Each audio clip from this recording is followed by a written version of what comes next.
अस्सलाम वालेकुम, सुबह बखैर, गुड मॉर्निंग और आदाब अर्ज़ है। आप देख रहे हैं बाखबर सवेरा। मैं हूँ आपके साथ मदीहा नकवी और मैं हूँ अशफाक इसाक सिब्ती। उम्मीद है कि आज का दिन भी आपके लिए एक अच्छा और खुशगवार दिन साबित होगा और जो भी मुश्किलात परेशानियाँ हैं वो अल्लाह ताला आपकी दूर फरमाएगा, क्योंकि ये बड़ी ज़रूरी है। दुआ बहुत ज़रूरी है, दुआ में बहुत ताकत होती है और हमें अपने लिए भी और दूसरों के लिए भी दुआ करती रहनी चाहिए। और दूसरा ये है कि इस्तग़फ़ार भी कर लिया करें, इसमें कोई बुराई नहीं है। हाँ, अच्छा, इस्तग़फ़ार भी कर लिया करें तो उसमें वाक़ई एक कोई आदत बुराई बना नहीं है, लें क्योंकि थोड़ा सा, हमें भी पता नहीं चलता कहाँ कहाँ हम बहुत सारी जगहों कोताहियाँ हो जाती हैं। हाँ, हमसे भी कोताहियाँ हो रही होती हैं। सिर्फ हुक्मरानों को ना कोसें, बहुत सारी जगहों पे ख़ुद को भी कोसने की ज़रूरत है और ख़ुद का रवैया भी देखने की काफ़ी ज़्यादा ज़रूरत है। और यहाँ पर सिविक सेंस भी आ जाती है। अगर हम सिविक सेंस देखें कि किस तरीके से, आप छोटी सी मिसाल ले लें ना, हम अगर ये देखना चाहें कि हम कितने सिविलाइज्ड हैं तो बाहर निकलें, सड़कों का रुख करें, मतलब आप ये देखें कि पता चल जाएगा कॉन्फिडेंस लेवल कितने ये होता सिविलाइज्ड है हम कि लोग। आपको लोग इधर से ओवरटेक कर रहे होते हैं और हाँ, उसके बाद फिर वो आपको घूर रहे होते हैं कि आप क्या कर रहे हैं। There are so many things that they do और आप सही हैरान होते हैं और आप अपने आप को क्वेश्चन करते हैं कि यहाँ पर मैं गलत था या कैसे, या फिर रॉन्ग साइड से आने वाले जी, आपको घूर के जा रहे होते हैं। जी बिल्कुल। और एक और चीज़ जो मैंने अब देखी है, आप जब ड्राइविंग लाइसेंस भी बनवाने जा रहे होते हैं तो वहाँ भी हर जगह बड़े बड़े स्टिकर्स और चीज़ें, फ्लाइज लगे होते हैं कि जी देखें, एम्बुलेंस को रास्ता देना है। यहाँ पर हम एम्बुलेंस को Somehow, फॉलो करते हैं और आगे से रास्ता कोई नहीं देता। तो खुदारा एक यही छोटी चीज़ कि आप ज़िंदगी में बना लें कि हमने एम्बुलेंस को रास्ता देना है, क्योंकि मैंने देखा है यहाँ पर लोग एम्बुलेंस को रास्ता नहीं दे रहे थे। और कुछ दिनों पहले तो मैंने एक एम्बुलेंस देखी जिसका सारे नहीं बोल रहा था, तो फिर ड्राइवर के साथ एक बंदा उतर के बाकी सारी गाड़ी में ज़ोर ज़ोर से जो है वो उनको अच्छा, और वैसे बताने की एम्बुलेंसेस कोशिश भी कर रहा देखिए था ना, कि भाई मैं एम्बुलेंस को एक और रास्ता बात दें। भी है कि आप देखें पाकिस्तान में सिवाय रेस्क्यू 1122 लकीली कि कराची में भी अब ये सर्विस आ गई है। शुक्र है। आई एम श्योर कि इससे कराची के अवाम मुस्तफ़ीद होंगे और मज़ीद इसकी तादाद भी बढ़ाई जाएगी। लेकिन उससे पहले जो अगर एम्बुलेंसेज लाहौर होती थी जैसा ही कि उसके अंदर एम और जज्बा हुआ उस एम्बुलेंस में ना CPR की कोई फैसिलिटी, ना उससे हट के कोई, मतलब आपको कोई भी तिब्बी इमदाद पहुंचाने का उसमें कोई तरीक़ेकार नहीं था कि किसी इमरजेंसी की सूरत में जान बचाई जा सके। तो लाहौर के मॉडल में, तो लाहौर में तो अब वो बाइक्स की भी सर्विस, वो आप देखें ना कि हमने बताया था कि किस तरीके से उन्होंने रिस्पांस टाइम कितना 4.25 मिनट का था। तो भाई ये इस पे कराची में भी ये काम करने की ज़रूरत है। बहुत सी आम चीज़ें, पेट्रोल मज़ीद महंगा होने वाला है आगे, इस बारे में कुछ नवीद सुना दी गई है, अल्लाह रहम करे। तो इसीलिए बात यह है कि जितनी दुआ कर सकें कि अल्लाह ताला हमारे हाल पे रहम करे, हमारे लिए बेहतरियाँ करे, आसानियाँ करे। पहले टॉप स्टोरी शामिल करते हैं।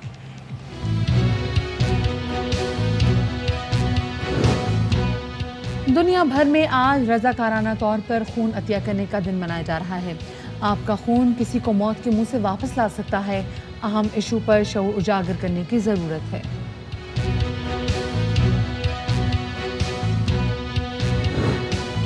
पंजाब असम्बली के बजट इजलास में ड्रामाई सूरत हाल, बजट पेश न किया जा सका। ऑपोजिशन का चीफ सेक्रेटरी और IG को बुलाने का मुतालबा। डेड लॉक बरकरार, इजलास आज फिर होगा। शौक का कोई मोल नहीं, जिला सवाबी के एजाज अहमद ने कीड़े पकड़ने का अनोखा शौक पा लिया। फेसबुक पर कीड़ों की दुनिया बसा दी, 1 लाख मेंबर्स भी बना लिए।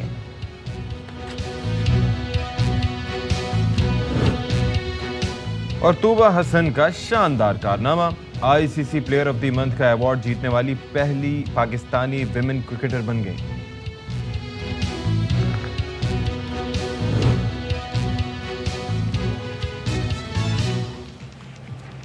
जी जनाब, तो शो के आगाज़ में सबसे पहले बात करेंगे कि आज के दिन पूरी दुनिया में रज़ाकाराना तौर पर खून अतिया करने का दिन मनाया जा रहा है। खून का अतिया जो है ये बहुत ज़्यादा इम्पॉर्टेंट है, ना सिर्फ हमारी बॉडी के लिए। हर 3 माह के बाद अगर आप हेल्दी हैं तो आपको चाहिए कि आप ब्लड डोनेट करें और यकीन माने ये ब्लड डोनेट करने से आपके ब्लड सेल्स फिर एक तरह से नई तरीके से पैदा होने लग जाते हैं। अल्लाह पाक ने इतना खूबसूरत अपनी बॉडी का एक सिस्टम बनाया है और ये सिस्टम आगे जाके हम डॉक्टर से भी बात करेंगे, वो ज़्यादा अच्छे तरीके से आपको बता सकेंगे। लेकिन खून के एहतियात इसलिए ज़रूरी हैं क्योंकि पाकिस्तान में थैलेसीमिया के जो पेशेंट्स हैं, जो बच्चे हैं, ये हर साल इनकी तादाद दिन ब दिन बढ़ती ही चली जा रही है। और थैलेसीमिया के पेशेंट्स, इन बच्चों को आपके पैसे नहीं चाहिए, आपके अद्वियात नहीं चाहिए, इनको सिर्फ और सिर्फ खून के अतियात चाहिए, तो खुदारा आज के दिन खुसूसी तौर पे निकलें और इन बच्चों को अपनी तरफ से ये तोहफ़ा दीजिए, ज़िंदगी का तोहफ़ा दीजिए, ब्लड डोनेट ज़रूर करें अगर आप हेल्दी हैं तो। बिल्कुल जी, ये यौमिया 50 खून की बोतलें कम से कम दरकार होती हैं इन ब्लड सेंटर्स को, और सालाना 25 से 30 लाख ब्लड यूनिट्स की ज़रूरत होती है। अच्छा, इसके अंदर एक और फैक्टर भी है, ये तो बहुत कम आप बता रहे हैं। ये मिनिमम हाँ। नंबर है। अच्छा, इससे हटके भी देखें, आज सिर्फ थैलीसीमिया के हवाले से बात करने का दिन नहीं है, बल्कि ओवरऑल ब्लड डोनेशन के हवाले से बात करते हैं। देखें, एक्सीडेंट्स होते हैं, हादसात की सूरत में आपको कम से कम 2 से 3 इन पॉइंट्स की ज़रूरत होती है और ब्लड आपको चाहिए होता है। कोई भी ऑपरेशन, कोई भी हंगामी सर्जरी होती है, मेडिकल इमरजेंसी हो, उस सूरत में आपको ब्लड डोनेशन की ज़रूरत होती है। और ये बात पूरे वसूख के साथ हम कह सकते हैं कि हालिया दिनों में बड़ी मुश्किलात पेश आ रही हैं खून के हुसूल में। लोगों को भागना पड़ता है, इधर उधर दौड़ना पड़ता है, लेकिन खून दस्तयाब नहीं होता, क्योंकि जो हॉस्पिटल्स हैं, जो बड़े बड़े हॉस्पिटल्स हैं, उनके ब्लड बैंक्स में भी एट टाइम्स जो है वो आपको ब्लड अवेलेबल नहीं होता। सर सत्य, जैसे कहा जाता है जी ओ नेगेटिव नहीं मिल रहा, ये ए बी नेगेटिव, आपका ए नेगेटिव है, जी जी, ठीक है, आपका ए नेगेटिव है, मेरा ओ नेगेटिव है, तो हमेशा यही सुनने को मिलता है कि जी ये ब्लड, और ये नहीं होता, ये ब्लड ग्रुप जो है ये अवेलेबल नहीं होता। अब आप सोचें, ये तो अब वैसे रेयर है, लेकिन अब जो बी पॉजिटिव के लिए भी लोगों को अब काफ़ी ज़्यादा हमने देखा है कि फातमीद भी जा रहे होते हैं, बहुत सारे दूसरे ब्लड बैंक्स जा रहे होते हैं। ये भी जो बड़े कहते हैं ना कि बड़ी पैमाने पे लोगों का ये ब्लड ग्रुप है, ये भी ब्लड ग्रुप अवेलेबल नहीं है, तो इसका मतलब है कि लोग ब्लड डोनेट ही नहीं कर रहे। सो प्लीज़ ज़रूर ब्लड डोनेट करें। अच्छा, लोग इस हवाले से क्या कहते हैं खून अतिया करने के हवाले से, आपको ज़रा सुनवाते हैं। ये अपने ब्लड ग्रुप का पता है, बाकी लोगों को भी पता होना चाहिए। खून देना चाहिए कि कुदरत का एक ऐसा निज़ाम है कि आप जब ये खून देते हैं तो उससे तेज़ी से ही वो बनता है। ब्लड ग्रुप का मालूम होना हर शख्स के लिए बहुत ज़रूरी है। ब्लड देने से घबराने की तो कोई बात नहीं है, अच्छी बात है, ब्लड देना चाहिए। मैं बिल्कुल भी नहीं घबराता और मैंने कई मरतबा ब्लड दिया है, अल्हम्दुलिल्लाह मेरी सेहत बहुत अच्छी है। मेरा ए पॉजिटिव, बिल्कुल मुझे पता। मेरा बी पॉजिटिव। मेरा बी पॉजिटिव है। B positive. अच्छा, ये तो लोगों को सिर्फ ये पता है उनका ब्लड ग्रुप कौन सा, बहुत से लोगों को अभी भी नहीं पता, अभी भी नहीं पता होता, क्योंकि कभी ब्लड डोनेट भी नहीं किया होता। हाँ, कभी डोनेट नहीं किया होता, लेकिन हॉस्पिटल में जाएं तो वहाँ पर ज़रूरत पड़ जाती है, तो उस वक्त भी लोग कतरा रहे होते हैं कि भाई क्या मतलब ये चक्कर है। अच्छा, ये बहुत ज़रूरी इसलिए है कि बहुत ही यंग एज में मैंने इस चीज़ का सामना किया था कि मेरे वालिद साहब का जब बाईपास हुआ था, ओपन हार्ट सर्जरी, तो उसमें 6 से 7 जो है वो उसकी ज़रूरत होती है। तो वो तो लकीली ये है कि लोग उस वक्त अवेलेबल थे, लेकिन आप सोचें कि वैसे एक खून की बैग ढूंढने के लिए भी आपको इतना तगदो करनी पड़ती है, भागना पड़ता है, खुद भी आप डोनेट करें लेकिन उसके बावजूद मुश्किलात होती हैं। तो इस हवाले से अवेयरनेस बहुत ज़रूरी है। अच्छा, आपको पता है कि किसी भी हादसे की ज़रूरत में जब किसी का ब्लड ग्रुप नहीं पता होता, तो उस वक्त फिर आप वाला ब्लड ग्रुप जो है उस ओ नेगेटिव से फिर आगे उसको फ़ौरन कर देते हैं, ताकि वो रिस्क फ्री होता है। लेकिन ओ नेगेटिव को ढूंढना भी तो बहुत, वो भी तो आलमिया है, ओ नेगेटिव, ए नेगेटिव, ये ऐसे। तो बहरहाल इसी से मुताल्लिक हम ज़रा सखर में क्या सिचुएशन है, वहाँ पर किस तरीके से ये लोग इस कार खैर में हिस्सा लेते हैं या नहीं लेते, सहरिश होकर इससे मुताल्लिक रिपोर्ट करें। आज का दिन जो है वो उन लोगों के शुक्रिया अदा करने का दिन है कि जो लोगों की ज़िंदगियां बचाते हैं। थैलेसीमिया हमारे पास 1.5% पॉपुलेशन वर्ल्ड की स्ट्रगल कर रही है थैलेसीमिया पे, which accounts for 80 to 90 million people. Afraid हैं कि अगर हम ब्लड देंगे तो इट वुड हार्म अस, ये हमें तकलीफ़ देगा या हमारे लिए नुकसान का बास है। उनको मैं ये कहना चाहूँगी कि ब्लड जो है हमारा नॉर्मली ह्यूमन बींग्स में 120 डेज़ के बाद ऑटोमेटिकली रिन्यू होता है। कोई देता है, कोई नहीं देता। ब्लड बैंक में आते हैं, देते हैं, कभी कभी तो इतना परेशान हो जाते हैं, हमारे को 15-15 दिन में चलता है। हमें महीने में 2 बार खून लगता है और जो हमें खून देते हैं उनका हम शुक्रिया अदा करना चाहते हैं। खुदा के वास्ते इन मासूम बच्चों को ब्लड दीजिए, इन बच्चों की ज़िंदगी बचाई। जी, तो इसी वाले से मज़ीद बात करेंगे माहिर अमराज़ खून डॉक्टर साकिब अंसारी, जो हमारे शो की अक्सर ज़ीनत बनती रहते हैं। आज फिर से वो हमारे स्टूडियोज़ में मौजूद हैं, उनको शामिल गुफ्तगू करेंगे। अस्सलाम वालेकुम डॉक्टर साहब, वेलकम टू बाखबर सवेरा। डॉक्टर साहब, सबसे पहले तो ज़रा इस मिथ को, इस परसेप्शन को क्लियर कर दीजिए, जो लोग कहते हैं जी हाय अगर हम ब्लड डोनेट करेंगे तो हमें कमज़ोरी हो जाएगी, हमें फ़लानी बीमारी लाहक हो जाएगी, हमें ये हो जाएगा। बिस्मिल्लाह। सबसे पहले तो वो बड़े खुशकिस्मत लोग होते हैं जो ब्लड देते हैं, क्योंकि साल में 3 बार जो ब्लड देता है उसका 3 बार स्क्रीनिंग हो जाती है, हेपेटाइटिस बी, सी, HIV, सिफिलिस। इस तरह की बीमारियों से, और उसका हीमोग्लोबिन चेक हो जाता है, उसमें थैलेसीमिया की स्क्रीनिंग हो जाती है, तो वो ज़्यादा सेहतमंद तो हो सकता है जो ब्लड देता है। जो आपने बिल्कुल दुरुस्त अल्फाज इस्तेमाल किए, मिथ यानी कि गलतफहमी, ये गलतफहमी हम पूरे पाकिस्तान में आज ना सिर्फ ये कि इल्तिजा और इल्तमास से दूर करना चाहते हैं हाथ जोड़ के, बल्कि हम इंतहाई नाराज़गी का भी इजहार करना चाहते हैं कि वो बच्चे जो ज़िंदगी से साथ छोड़ जाते हैं और उनको ब्लड नहीं मिलता और उनके माँ बाप ढूंढते फिरते हैं ब्लड डोनर्स को। आज 14 जून को इंटरनेशनल ब्लड डोनर डे पे हम ARY के थ्रू ये रिक्वेस्ट करते हैं, हम्बल रिक्वेस्ट, कि आगे बढ़िए और ब्लड। अच्छा, इससे हटके मतलब ये थैलेसीमिया पे प्रिसाइसली हम ये देखते हैं कि लोग बच्चे बहुत ज़्यादा मुतासिर हैं, लेकिन ओवरऑल हम जो सिचुएशन देखें, ब्लड ट्रांसफ्यूजन की ज़रूरत जगह जगह पड़ती है। कोई भी सर्जरी हो, कोई भी इशू हो, कोई ट्रॉमा हो, हादसा हो गया हो, उसमें भी आपको ज़रूरत पड़ती है। और आजकल बड़े बड़े हॉस्पिटल्स में किसी भी मेडिकल इमरजेंसी की सूरत में अक्सर वो ब्लड ग्रुप्स का ब्लड अवेलेबल नहीं होता जो बहुत कॉमन है। ठीक है, ये आखिर इन्हिसात की वजह क्या है, जबकि हर दूसरे शख्स को अस्पताल भागना पड़ता है? आखिर लोग इतने डरे हुए क्यों हैं, या उनको अवेयरनेस ही नहीं है?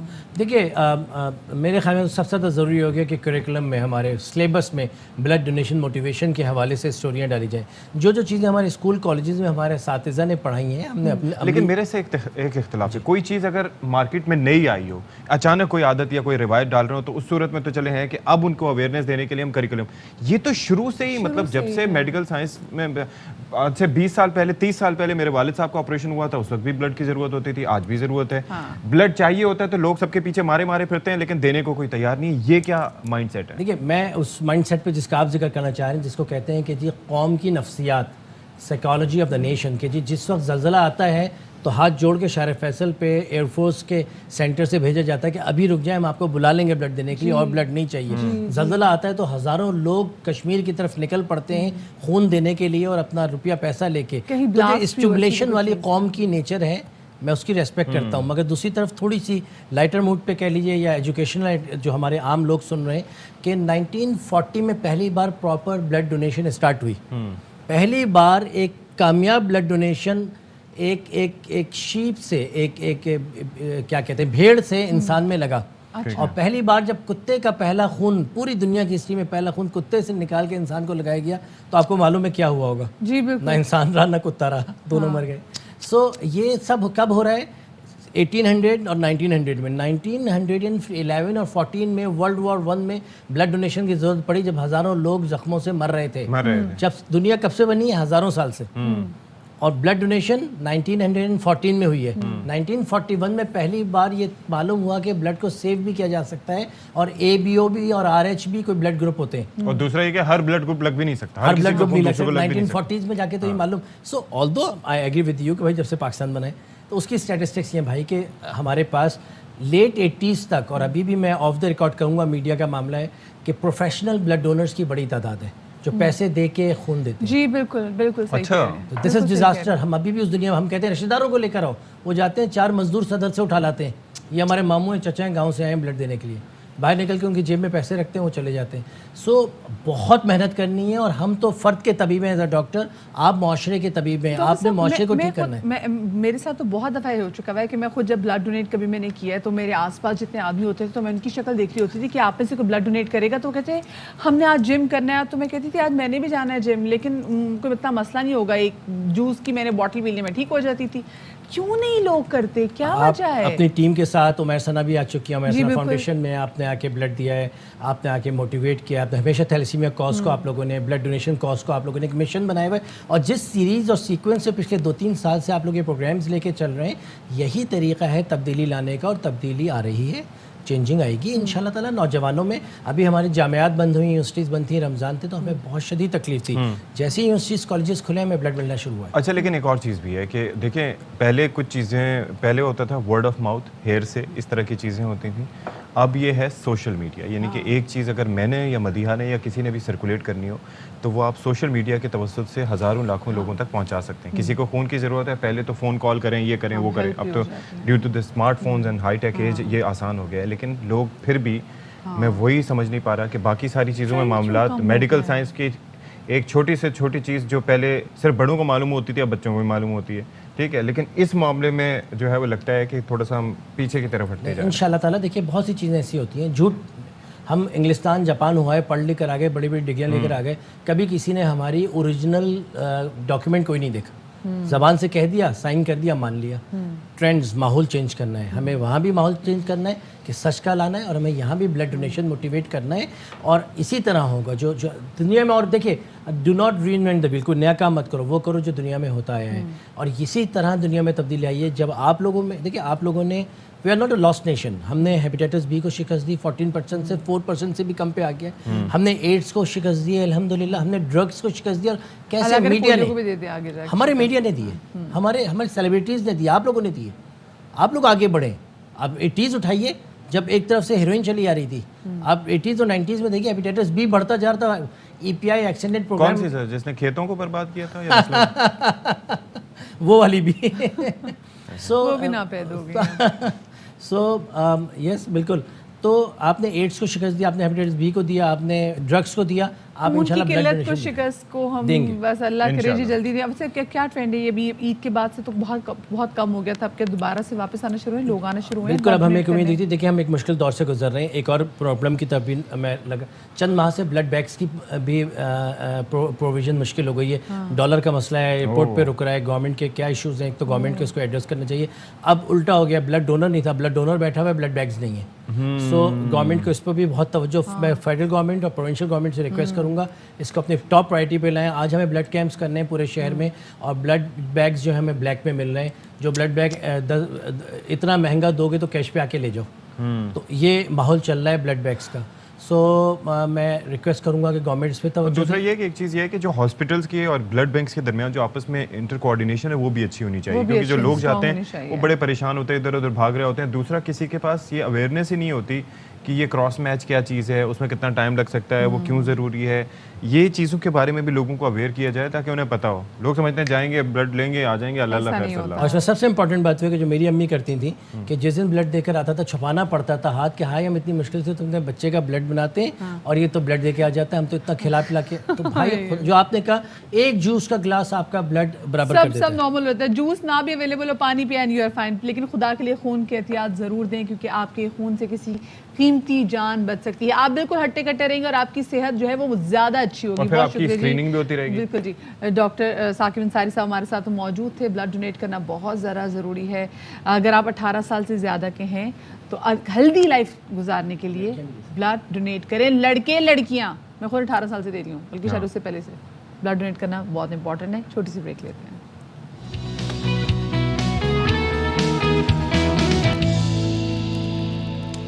जी जनाब, तो welcome back after the break. कल होना था पंजाब असेंबली में बजट पेश, लेकिन कल पंजाब असेंबली में बजट पेश ना हो सका, बल्कि जो हुआ वो नहीं होना चाहिए था। काफ़ी गर्मा गर्मी वहाँ पे देखने में आई। उसके बाद में देखा कि अतातारा was sitting in Punjab assembly, लेकिन क्योंकि वो रुकन नहीं है तो कहा गया कि जी इनको बाहर निकालिए।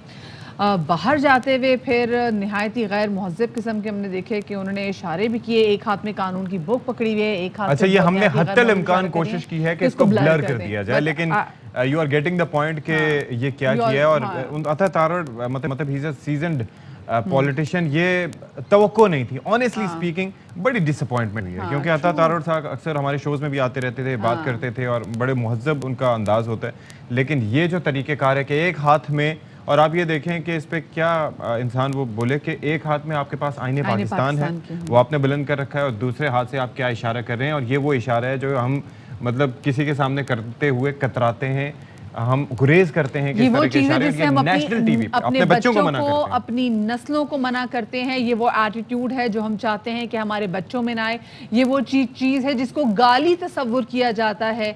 वो जब हम देखेंगे कि एक पॉलिटिशियन जो है वो स्पेसिफिकली एक हाथ में आईने पाकिस्तान और दूसरे हाथ से ऐसा गैर मुहज़्ज़ब किस्म के इशारे करें, तो आप सोचे कि क्या भले उसका कॉन्टेक्स्ट कुछ भी हो। आपके पास 10,000 तौजीहात हों, लेकिन जो गलत है वो गलत है। ये किसी भी सूरत में जस्टिफाइड नहीं आता था। आप इस तरीके से आके करें और असेंबली फ्लोर पे खड़े होके, जबकि आप मेंबर भी नहीं है वहाँ के, आप वहाँ पर खड़े हों और खुदारा वैसे तो मेंबर्स एक दूसरे को न जाने क्या क्या इशारे करते रहते हैं, लेकिन आईने पाकिस्तान एक हाथ में और दूसरे हाथ में ये, क्योंकि आपको हमें ये बताना ज़रूरी नहीं है कि आप टीवी के सामने क्या कर सकते हैं और क्या नहीं कर सकते। आप एक अरसे से टीवी पे आ रहे हैं और आपने काफी सारी आप चीजों का टीवी सामना पे भी बैठते किया हैं, है बड़े और आपका जो मुहज़्ज़ब फैमिली गुफ्तगू भी बैकग्राउंड है करते वो हैं। भी Yes, ऐसा है कि exactly. आपको सब अंदाजा है। Like hailing from a good family, from a Nobel family, और उसके बाद मतलब आपसे एक्सपेक्टेशंस भी चले होती हैं कि चलिए जी आप टीवी पे भी आएंगे, मुहज़्ज़ब बात करेंगे, तो ये आपने क्या किया? ये आपने कैसा गैर मुहज़्ज़ब किस्म का इशारा जो है वो दिया, एक हाथ में आईने पाकिस्तान, आप क्या मैसेज ठीक है, देना चाह सियासत रहे थे? अपनी जगह है, लेकिन आप नस्लों को क्या पैगाम दे रहे हैं? आप असेंबली के अंदर खड़े होकर दुनिया को क्या पैगाम दे रहे हैं? यानी कि आप किसी के साथ मीटिंग करें फॉरेन डेलीगेशन से, कोई हाई लेवल के, और वो आप आके उसके साथ बैठे और वो आपको पिक्चर दिखाए आपकी कि ये जी वाजी वाह, क्या ज़बरदस्त आप इशारा कर रहे थे, तो क्या फिर हमारी सबकी क्या इज्जत हो जाएगी? बिल्कुल तो बहरहाल ओवरऑल सिचुएशन जो है वो बड़ी अजीब व गरीब रही, और क्या सूरत हाल जो है वो बनती दिखाई दे रही है। बजट भी नहीं पेश हो सका। तहरीक इंसाफ के रहनुमा अली जैदी साहब हमें ज्वाइन कर रहे हैं इस वक्त। बहुत शुक्रिया अली साहब, आपने हमारे लिए वक्त निकाला। ये बजट तो पेश हमने देखा है कि नहीं हो सका, उसके ऊपर भी हम बात करेंगे, लेकिन पहले अता तारड़ साहब का ये जो एक इशारा था, अब वो बड़ा ही नामुनासिब आपकी भी नज़र से गुजरा होगा, और वैसे पार्लियामेंटेरियन से अगर पार्लियामेंट में हों या ना हों, लेकिन सियासतदानों से इस तरह की चीज़ों की तवक्को नहीं की जाती, तो आप क्या कमेंट करेंगे इस पे इनिशियली? मैं जी इतनी घटिया हरकत पे कमेंट क्या करूं, लेकिन मैं आपकी बात पे अगर बुरा ना माने, भाई अस्सलाम वालेकुम आपको भी और आपकी ऑडियंस को भी, मैं आपको सिर्फ ये बताना चाहता हूँ जी जी आपकी बात पे जी जी कि आपने कह दिया जी बड़े सीजन है। कौन से सीजन है? ये क्या सीजन है? ये सारे के सारे सीजन है चोरी करने में। यानी कि आप मुझे बताएं, प्राइम मिनिस्टर से अली लेके जैदी साहब, अता तारड़ के खिलाफ भी कोई मुकदमा है, इनके खिलाफ भी कोई करप्शन की FIR है? अभी तो मौका ही नहीं मिला उनको। ये इनके खिलाफ तो नहीं है, लेकिन इनके खानदान में जजेस को ब्रीफकेस देने के बड़े मशहूर वाकयात हैं। वाकयात हैं, वो प्रूवन है सर। सारी दुनिया को पता है कि कोयटा के जजेस के साथ क्या किया था इनके वालिद दादा ने। मतलब ये तो देखें,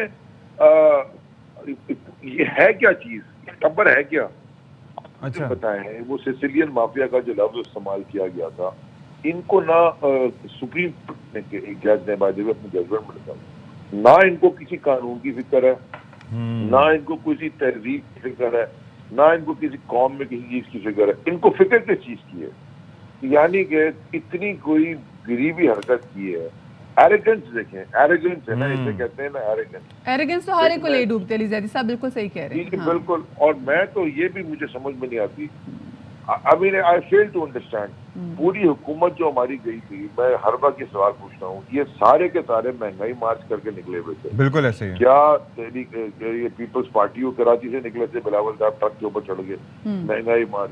क्या ये मरियम और वो जो जाली चीफ मिनिस्टर है पंजाब का, प्राइम मिनिस्टर का बेटा, चाहे वो हो, क्या खालिद मकबूल सिद्दीकी साहब, मैं मीटिंग में बैठा, भाई जी महंगाई आपसे कंट्रोल नहीं हो रही, मुझे समझा दें कि हमसे महंगाई कंट्रोल नहीं हो रही, और ये आके इन्होंने किया क्या कौम के साथ? आप सिर्फ अंदाजा लगाएं इन्होंने किया क्या कौम के साथ। अच्छा, सोने पे सुहागा ये है, जरा ये दो तीन चीजें बिल्कुल बहुत जरूरी है कि मैं बताऊं, आपकी यूज करूं, अपॉर्चुनिटी है। जी जी देखिए, जो चीजें इन्होंने हमारे जो अपने टारगेट्स थे, वो टारगेट हमने क्या सेट किए थे और अचीव क्या किए?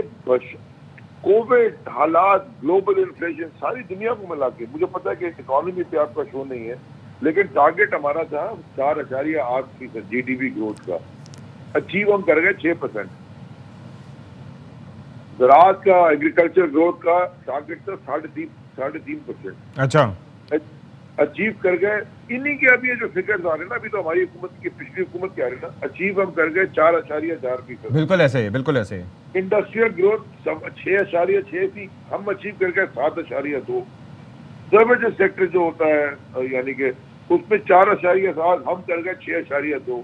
हर चीज में मुझे समझ में नहीं आती ये। अब अगर इसके बाद भी कोई ये सवाल उठाए, कोई अच्छा, वैसे बात आपकी बिल्कुल ठीक है अली जैदी साहब। उस वक्त जब आप लोगों की हुकूमत थी ना, उस वक्त बात सारी ये है कि ये इंडिकेटर्स बहुत अच्छे हैं, मईशत तरक्की करी थी, GDP ग्रोथ बहुत ज्यादा थी, लेकिन एक चीज पे जिस पे हम आवाज उठाते रहे, अब तो आवाम सफर ही करें, वो था ट्रिकल डाउन इफेक्ट। यानी कि सरमायादार तरक्की कर रहा है, सब कुछ ठीक है, नीचे गरीब उसी तरीके से सफर कर रहा था, अब मजीद कर रहा है, पहले भी कर रहा था। ऐसा नहीं था कि उनके लिए दूध और शहद की नहरें बह रही थी।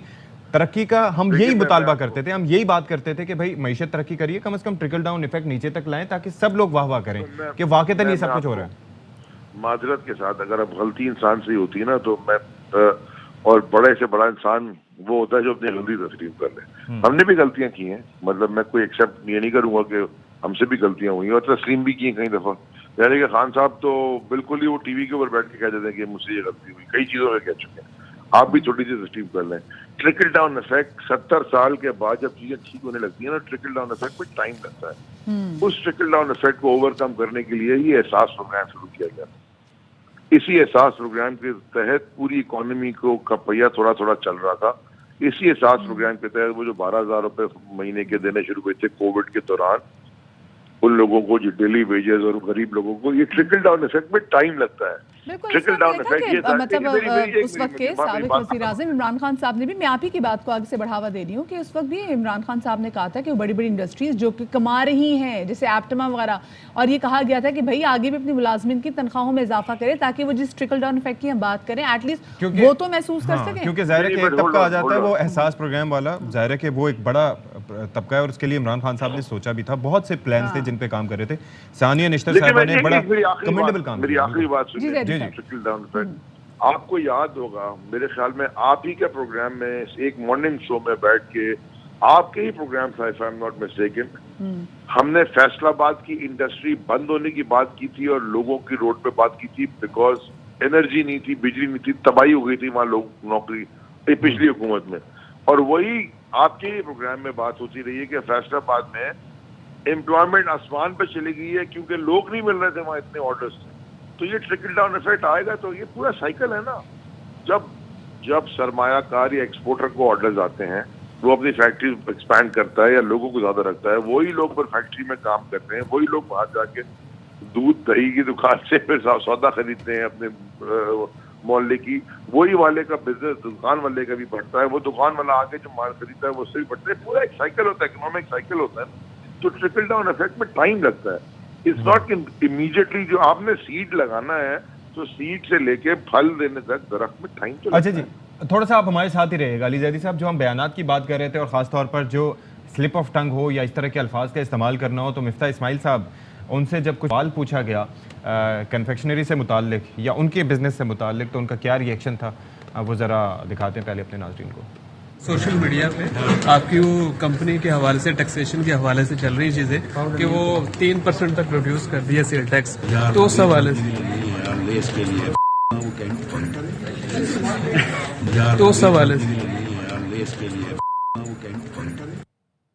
चले at least he realised he realised, लेकिन बहुत सारी जगहों में देखा है कि realised earlier, he should have realised earlier कि वो कहाँ पे हैं। उस हमने देखा कि बहुत सारे मतलब शहबाज गिल साहब भी खैर वो तो जस्टिफाई करने लग जाते थे ना कि मैंने ये लफ्ज़ क्यों इस्तेमाल किया और उसकी क्या लुग़वी मायने है जो कि इसमें नहीं जाना चाहिए था। लेकिन खैर जैदी साहब आप देख रहे थे, आपको नहीं लगता कि बेचारे परेशान हैं, इनको समझ भी नहीं आ रही क्या इशारे कर रहे हैं, क्या ज़बान बोल रहे हैं? देखिए 3 चीजें मुझे लगती हैं। परेशान है, परेशान होना भी चाहिए बिकॉज उन्होंने कर दिया। भाई साहब 3.5 साल बैठ के टीवी के ऊपर झूठ बोलते रहे कि ये तबाही हो गई इकोनॉमी की और अपनी कंपनी के प्रॉफिट्स ऊपर जाते रहे। याद रखें, ये आप भूलना जाए कि इनकी अपनी कंपनी के जो प्रॉफिट्स हैं वो किधर चले गए और ये कॉन्स्टेंटली टीवी पे बैठ के आवाम के सामने झूठ बोलते रहे कि जी पता नहीं क्या हो रहा है। जहां तक आपने क्लिप दिखाई, मैंने ये देखी थी, मैं बात नहीं करना चाह रहा था लेकिन मेरे ख्याल में उठावन नजर आती है इसमें, इससे आगे मैं कुछ नहीं कहूँगा। I'm sorry ज़री साहब, we couldn't get your point, आप क्या बात कर रहे थे? मैंने कहा कि ये क्लिप के बारे में मैंने देखा था रात को जब आप वो बात कर रही थी। इससे पहले आप लोग बात कर रहे थे कॉन्स्टिट्यूशन की किताब और इशारे का, मेरे दिमाग में आया मैं इस पर बात करूं। मैं बात नहीं करना चाहता लेकिन आपने दिखा दिया तो मैं सिर्फ कह रहा हूँ कि इसमें घर की उठावन समझ आती है, सोच क्या होती है इंसान की। अच्छा, आप अपब्रिंगिंग की बात करते हैं। ये ज़ैदी साहब का तज़किया था, बहुत शुक्रिया जी। हमारे साथ अली ज़ैदी साहब साबिक़ वज़ीर मौजूद थे और वो अपना तबसरा भी दे रहे थे और तज़किया भी दे रहे थे तमाम सूरत हाल पर, और साथ में उन्होंने जो साबिक़ हुकूमत गुजरी है फिर उसमें जो GDP की ग्रोथ थी उसके हवाले से भी कुछ गुफ्तगू की, सो वो आपके सामने। अच्छा, वैसे बात यह है कि अल्फाज का इस्तेमाल हर किसी को ठीक करना चाहिए और ख़ास तौर पर आजकल जो हम ट्विटर पर जो ज़ुबान इस्तेमाल करते हैं और ज़रा सा इख्तलाफ राय हो जाए टीवी चैनल्स पर बैठ के, जिस तरह से शहबाज गिल साहब का तज़किरा आपने किया था, वो तो सरेआम जो अल्फाज कह रहे थे अपने एक रुकन को, मेरे ख्याल में कोई अक़लियती रुकन थे, उनके बारे में जो जुबान थे वो क्लिप सबके सामने। ओवरऑल एहतियात करनी चाहिए, ये बनता नहीं है। अच्छा, लोग आपसे देखते हैं नहीं, मतलब ये जो चमाटे मार रहे होते हैं उसमें फिर असेंबलियों में, वो भी एक अलग चीज है। आप देखिए क्या है हमारा ये पॉलिटिशियंस हैं, लोग आपको देख के सीखते हैं, आप किसी न किसी के तो रोल मॉडल होंगे ना। Will take a break here.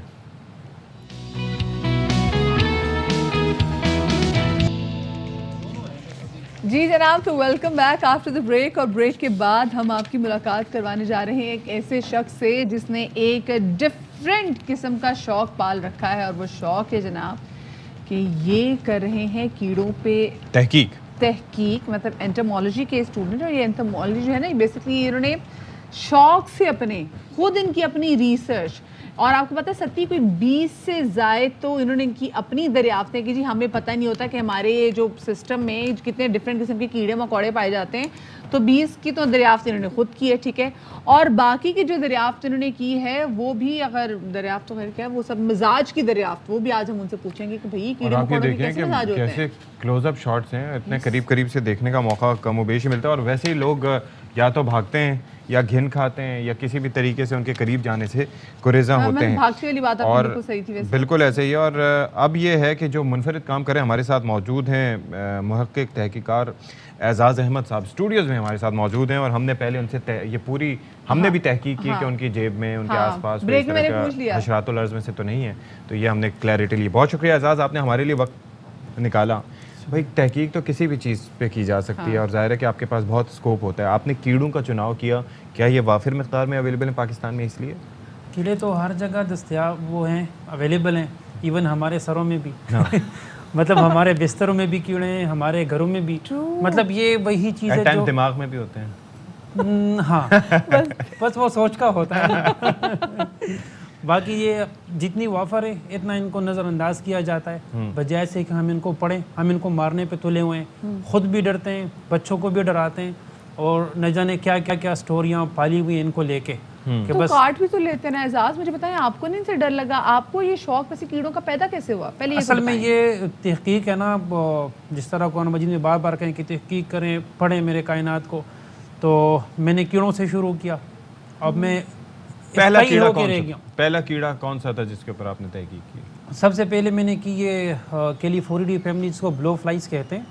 अब इनकी अहमियत ये है कि इनकेस अगर कहीं कोई बंदा मरा हुआ पड़ा है तो आप उनके जिस्म के कीड़ों से बता सकते हैं कि ये कब मरा है, अच्छा इसको मरे हुए कितने दिन हो गए। तो एक फॉरेंसिक में तो शुरुआत मैंने वहाँ से की। अच्छा। इसके बाद मैंने असासिन बग्स पे किए, जो आपको हाँ असासिन बग्स, मतलब आप इंसेक्ट्स को भी पढ़ें तो आप हैरान रह जाएंगे। अल्लाह अकबर का असल माना आपको उधर पता चल जाएगा। तो असैसिन बग्स बेसिकली करते क्या है? लाइक वो असल में इनका काम जो है, देखें हर चीज़ ना एक खास तादाद में अल्लाह ने नाजिल किए, तो उनको एक कंट्रोल में भी रखा है। तो असासिन बग का काम ये है कि ये जो कीड़े फसल को नुकसान देते हैं ये उनका शिकार करता है, ढूंढ ढूंढ के पकड़ता है।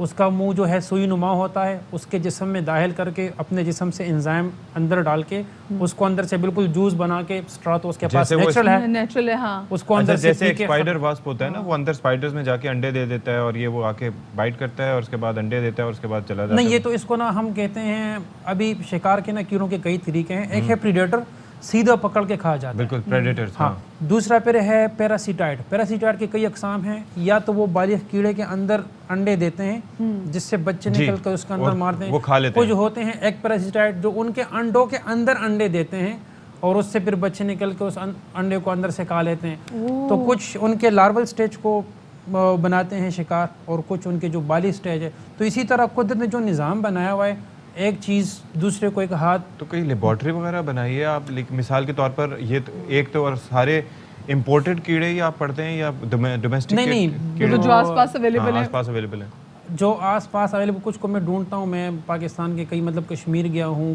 पूरा आज़ाद कश्मीर घूम लिया है, पंजाब के कई इलाके जहाँ ये चांगा मांगा जंगल वगैरह, कई जगहों में खुद जाता हूँ। मतलब मेरी कोई ख़ास वो नहीं कि मैं सिर्फ इनके पीछे पढ़ूँ, बल्कि इस तरह करता हूँ कि कुछ वक्त के लिए किसी एक को टारगेट करता हूँ कि मैंने अभी इसका क्या पढ़ना है। अभी कुछ हैं बीटल्स, पढ़ने के बाद तहकीक करके फिर जाके पकड़ते हैं, क्योंकि नहीं पहले मतलब अभी तो पता होता है ना कि हमने कहाँ ढूंढना है। तो फिर उधर जाके उसी कुदरती माहौल में पहले मैं उसको देखता हूँ, वो किधर रहना पसंद करता है ज़्यादा। उसके कौन से अनवा गर्मी में होते हैं, कौन से सर्दी में होते हैं, कौन से आपको दिन में मिलेंगे, कौन से आपको रात में मैं तो मिलेंगे। देख रही हूँ इनकी तो जो जितनी आपकी तहकीक है, तो ये तो तब तमाम तर चीज़ें डॉक्यूमेंट्रीज आपको नेशनल ज्योग्राफिक के लिए भी बनानी चाहिए और फिर बच्चों को पढ़नी भी चाहिए, और शायद हम जो पाकिस्तानी बच्चे हैं वो ज़्यादा अच्छे तरीके से समझ भी पाएंगे जब आप ऐसी कोई चीज़ देंगे। तो मुझे ये बताएं कि कभी आपके साथ, क्योंकि देखें बहुत से कीड़े जहरीले भी होते हैं, तो क्या आपके साथ कभी कोई ऐसा अनफॉर्चुनेट वाकया आया है इन कीड़ों के हवाले से रिसर्च करते हुए? जी, इस तरह है कि अगर आप एक चीज़ को लेके अपनी ज़िंदगी वक़फ़ किए, आप मिसाल तिराकों को ले लें, उनके एक्सपीरियंस कभी भी ठीक नहीं होंगे, वो डूब गया होगा, मरने से बचा होगा, तो ऐसे मेरे साथ भी होते रहते हैं। अच्छा। बिच्छुओं ने काटा है, सांपों का भी शिकार हो चुका हूँ, कीड़ों का भी हो चुका हूँ, लेकिन उमूमन वो इस तरह के मैं जब किसी जगह मैं नीलम वैली गया हुआ हूँ तो कुछ दिन पहले किसी ने तस्वीर लगाई वहाँ की बहुत प्यारी, तो मैंने उनसे कहा ये कौन सी जगह, कहते हैं नीलम वैली। मैंने कहा ये तो ये जगह मैंने नहीं देखी, क्योंकि मेरी नज़र नीचे होती है। तो उमूमन मैं अगर एक चीज़ को लेके फोकस किया हूँ, पीछे से शायद कोई छता वगैरह होता है या कोई चीज़ तमीज़ पे चढ़ के तो वो काट लेते हैं, लेकिन अगर मैं उन्हीं के सामने ढेर हो जाऊं तो अच्छा ये बताएं कि कभी ये सेंटीपीड्स पे रिसर्च की आपने? नहीं, सेंटीपीड्स चूँकि उनका जो है वो इंसेक्ट में शुमार नहीं होता। शुक्र है नहीं है वो क्या है फिर? वो भी ना बोले कि आर्थ्रोपोड्स हैं, लेकिन वो इंसेक्ट नहीं है। इंसेक्ट होने के लिए ज़रूरी है कि उसके जिस्म के 3 हिस्से हों, हेड, थोरैक्स, एब्डोमेन, उसके 6 पाँव हों और एंटीना, एक पैर ऑफ एंटीना। अच्छा। और इनके तो पाँव मुख्तलिफ 33 नहीं 100 नहीं होते, ये जो बस वैसे ही नाम मशहूर है। 33 से लेके 700 750 तक उनके पाँव होते हैं। और जैसे भी एहसास आपने कहा कि आपने अपनी ज़िंदगी इसके लिए वक्फ कर दी, तो मुझे बताएं मेरे भाई कि क्या इसकी रिसर्च से आप इतना पैसा बना लेते हैं कि आपकी ज़िंदगी का गुजर बसर अच्छे तरीके से, डिसेंट तरीके से हो जाए, या इसके लिए कुछ और भी करना पड़ेगा? और ये शौक के तौर पे मैं समझ गया, हम वतनों का सबसे पहला यही सवाल होता है कि आपको इससे क्या मिलेगा। मतलब है कि हमने हर चीज़ कमाई से वो की हुई कि आपको क्या मिलेगा इससे। मतलब बाहर के मुल्क में तो इतनी रिसर्च करेंगे तो वो तो लिटरली आपकी बुक्स बनेंगी, इतना कुछ होगा, लेकिन अपने मुल्क को देखिए आप मुझे किसी एक साइंसदान की मिसाल दें जो बंगलों में रहा हो, जिसको प्रोटोकॉल मिला हो, जिसके पास गाड़ियाँ हों। मैं सबसे पहले निहायत शर्म के साथ डॉक्टर अब्दुल कदीर खान का नाम लूँगा। कैसी ज़िंदगी उनकी रही, वो कैसे मतलब गए। तो साइंटिस्ट का कभी भी ये नहीं होता कि मुझे इससे पैसे मिले, मैं कमाऊँ। उनका बस पहला हदफ होता है कि मेरे होने से इंसानियत को कुछ फ़ायदा हो। अब मेरी रिसर्च से इन केस अगर मैं मर भी जाता हूँ तो मेरे पीछे इतना कुछ है कि कम मेरी जो फेसबुक पे ग्रुप है कीड़ों की दुनिया, तकरीबन कम्युनिटी 1 लाख तक पहुँचने वाली है। तो कम से कम ये 1 लाख ख़ानदानों को पता है कि कौन से कीड़े से हमें क्या फ़ायदा है। बिला वजह किसी को माना नहीं चाहिए कम है क्या। मतलब अभी आपने भी कपड़े पहने, मैं कहूँगा कि आपके कपड़ों का जो तीसरा हिस्सा है वो आपने इंसेक्ट्स की वजह से पहना है। जो कॉटन इससे आता है वो भी उनकी पोलिनेशन से आया है। आप जो तीसरा नवाला ले रहे हैं वो इनकी वजह से ले रहे हैं। बहुत प्यारी बात। तो इनके लिए मैं जो है ना हनी बीज मैंने फाली हुई है, तो चलो एक तरह से उनका इनकम है, बाकी तो है। Ejaz thank you so much, आपसे मिलके इतनी खुशी हुई कि देखिए कैसे एक शख्स ने अपनी ज़िंदगी जो है एक ऐसी मखलूक जिससे हम कतराते हैं, जिससे खौफ खाते हैं, घबराते हैं, भाग जाते समझ नहीं पाते हैं या उससे करायत खाते हैं। ऑफ कोर्स हम उसको रीड नहीं कर पाते, लेकिन किस तरीके से एजाज ने अपनी ज़िंदगी उसके लिए वक्फ की है। और वही बात कि इनकी फेसबुक पे जो 1 लाख की कम्युनिटी है वो कह रहे हैं कि इतना इन्होंने काम ज़रूर कर दिया कि लोगों को पता होगा कि ये जो कीड़ा है ये अल्लाह पाक ने इसको किस चीज़ के लिए खल्क किया। और बिला वजह कीड़ों को मत मारें, बिला वजह कीड़ों को मत मारिए, यही आपका मैसेज है? मेरा यही मैसेज है। बाकी अपने बच्चों को डराएं नहीं, सिखाएं। उनको सिखाएं कि कौन सा आपने पकड़ना है, कौन सा नहीं पकड़ना। बल्कि अगर आप इंसेक्ट को लेके कोई भी जा रहा हो, मिसाल के तौर पर जैसे आपने सेंटीपीड का जिक्र, कनकजूरा, आप उसके सामने हाथ रखें, वो आपके हाथ पे चढ़ के दूसरी जगह उतर जाएगा। नहीं वो मतलब उस पे किसी भी तरह का रिस्क नहीं ले। नहीं, मैं जनरली कह रहा हूँ ना कि अगर आप किसी को दबोचेंगे नहीं तो वो आपको नुकसान देखे। कोई भी, मैं सांपों की भी बात करूं, कोई भी सांप आपको ढूंढ के नहीं मारता कि फला कहाँ बैठा है, मैंने थोड़ा सा काट दिया। वो अपना रास्ता बचा के बड़ा आपको जिस तक मैंने कहा आप वट्ठा नहीं मारेंगे, आप उसको तंग नहीं करेंगे, भाई उसका क्या काम है आपके साथ, वो तो अपने काम से काम रखे, आप अपने काम से काम रखे। Thank you so much Ejaz. Ejaz हमारे साथ मौजूद थे। मैं एक छोटी सी ब्रेक ले रहे हैं, हमारे साथ रहेगा।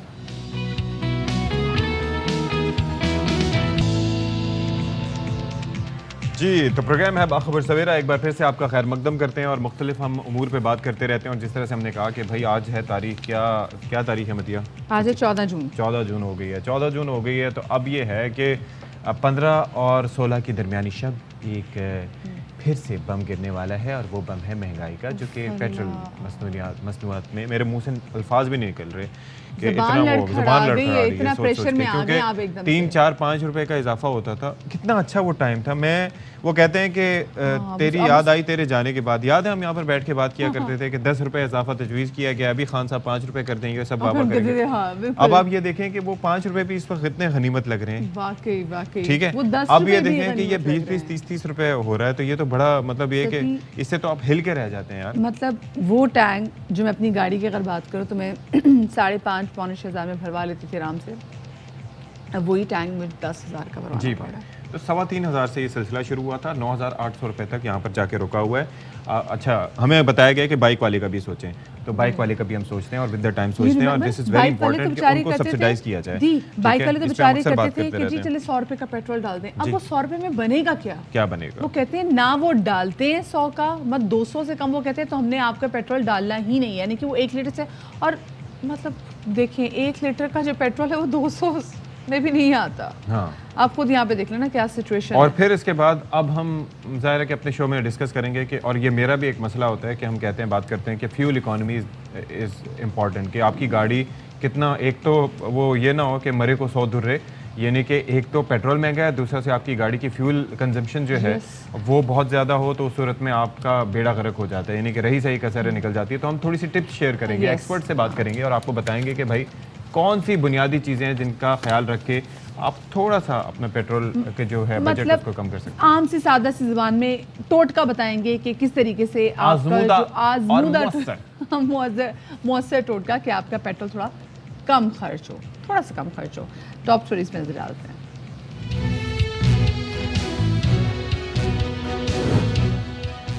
पाकिस्तान से पढ़े लिखे लोगों का बैरून मुल्क जाने का रुझान बढ़ गया। डॉक्टर्स, इंजीनियर्स, आला तालीम याफ्ता अफराद पाकिस्तान से आने लगे।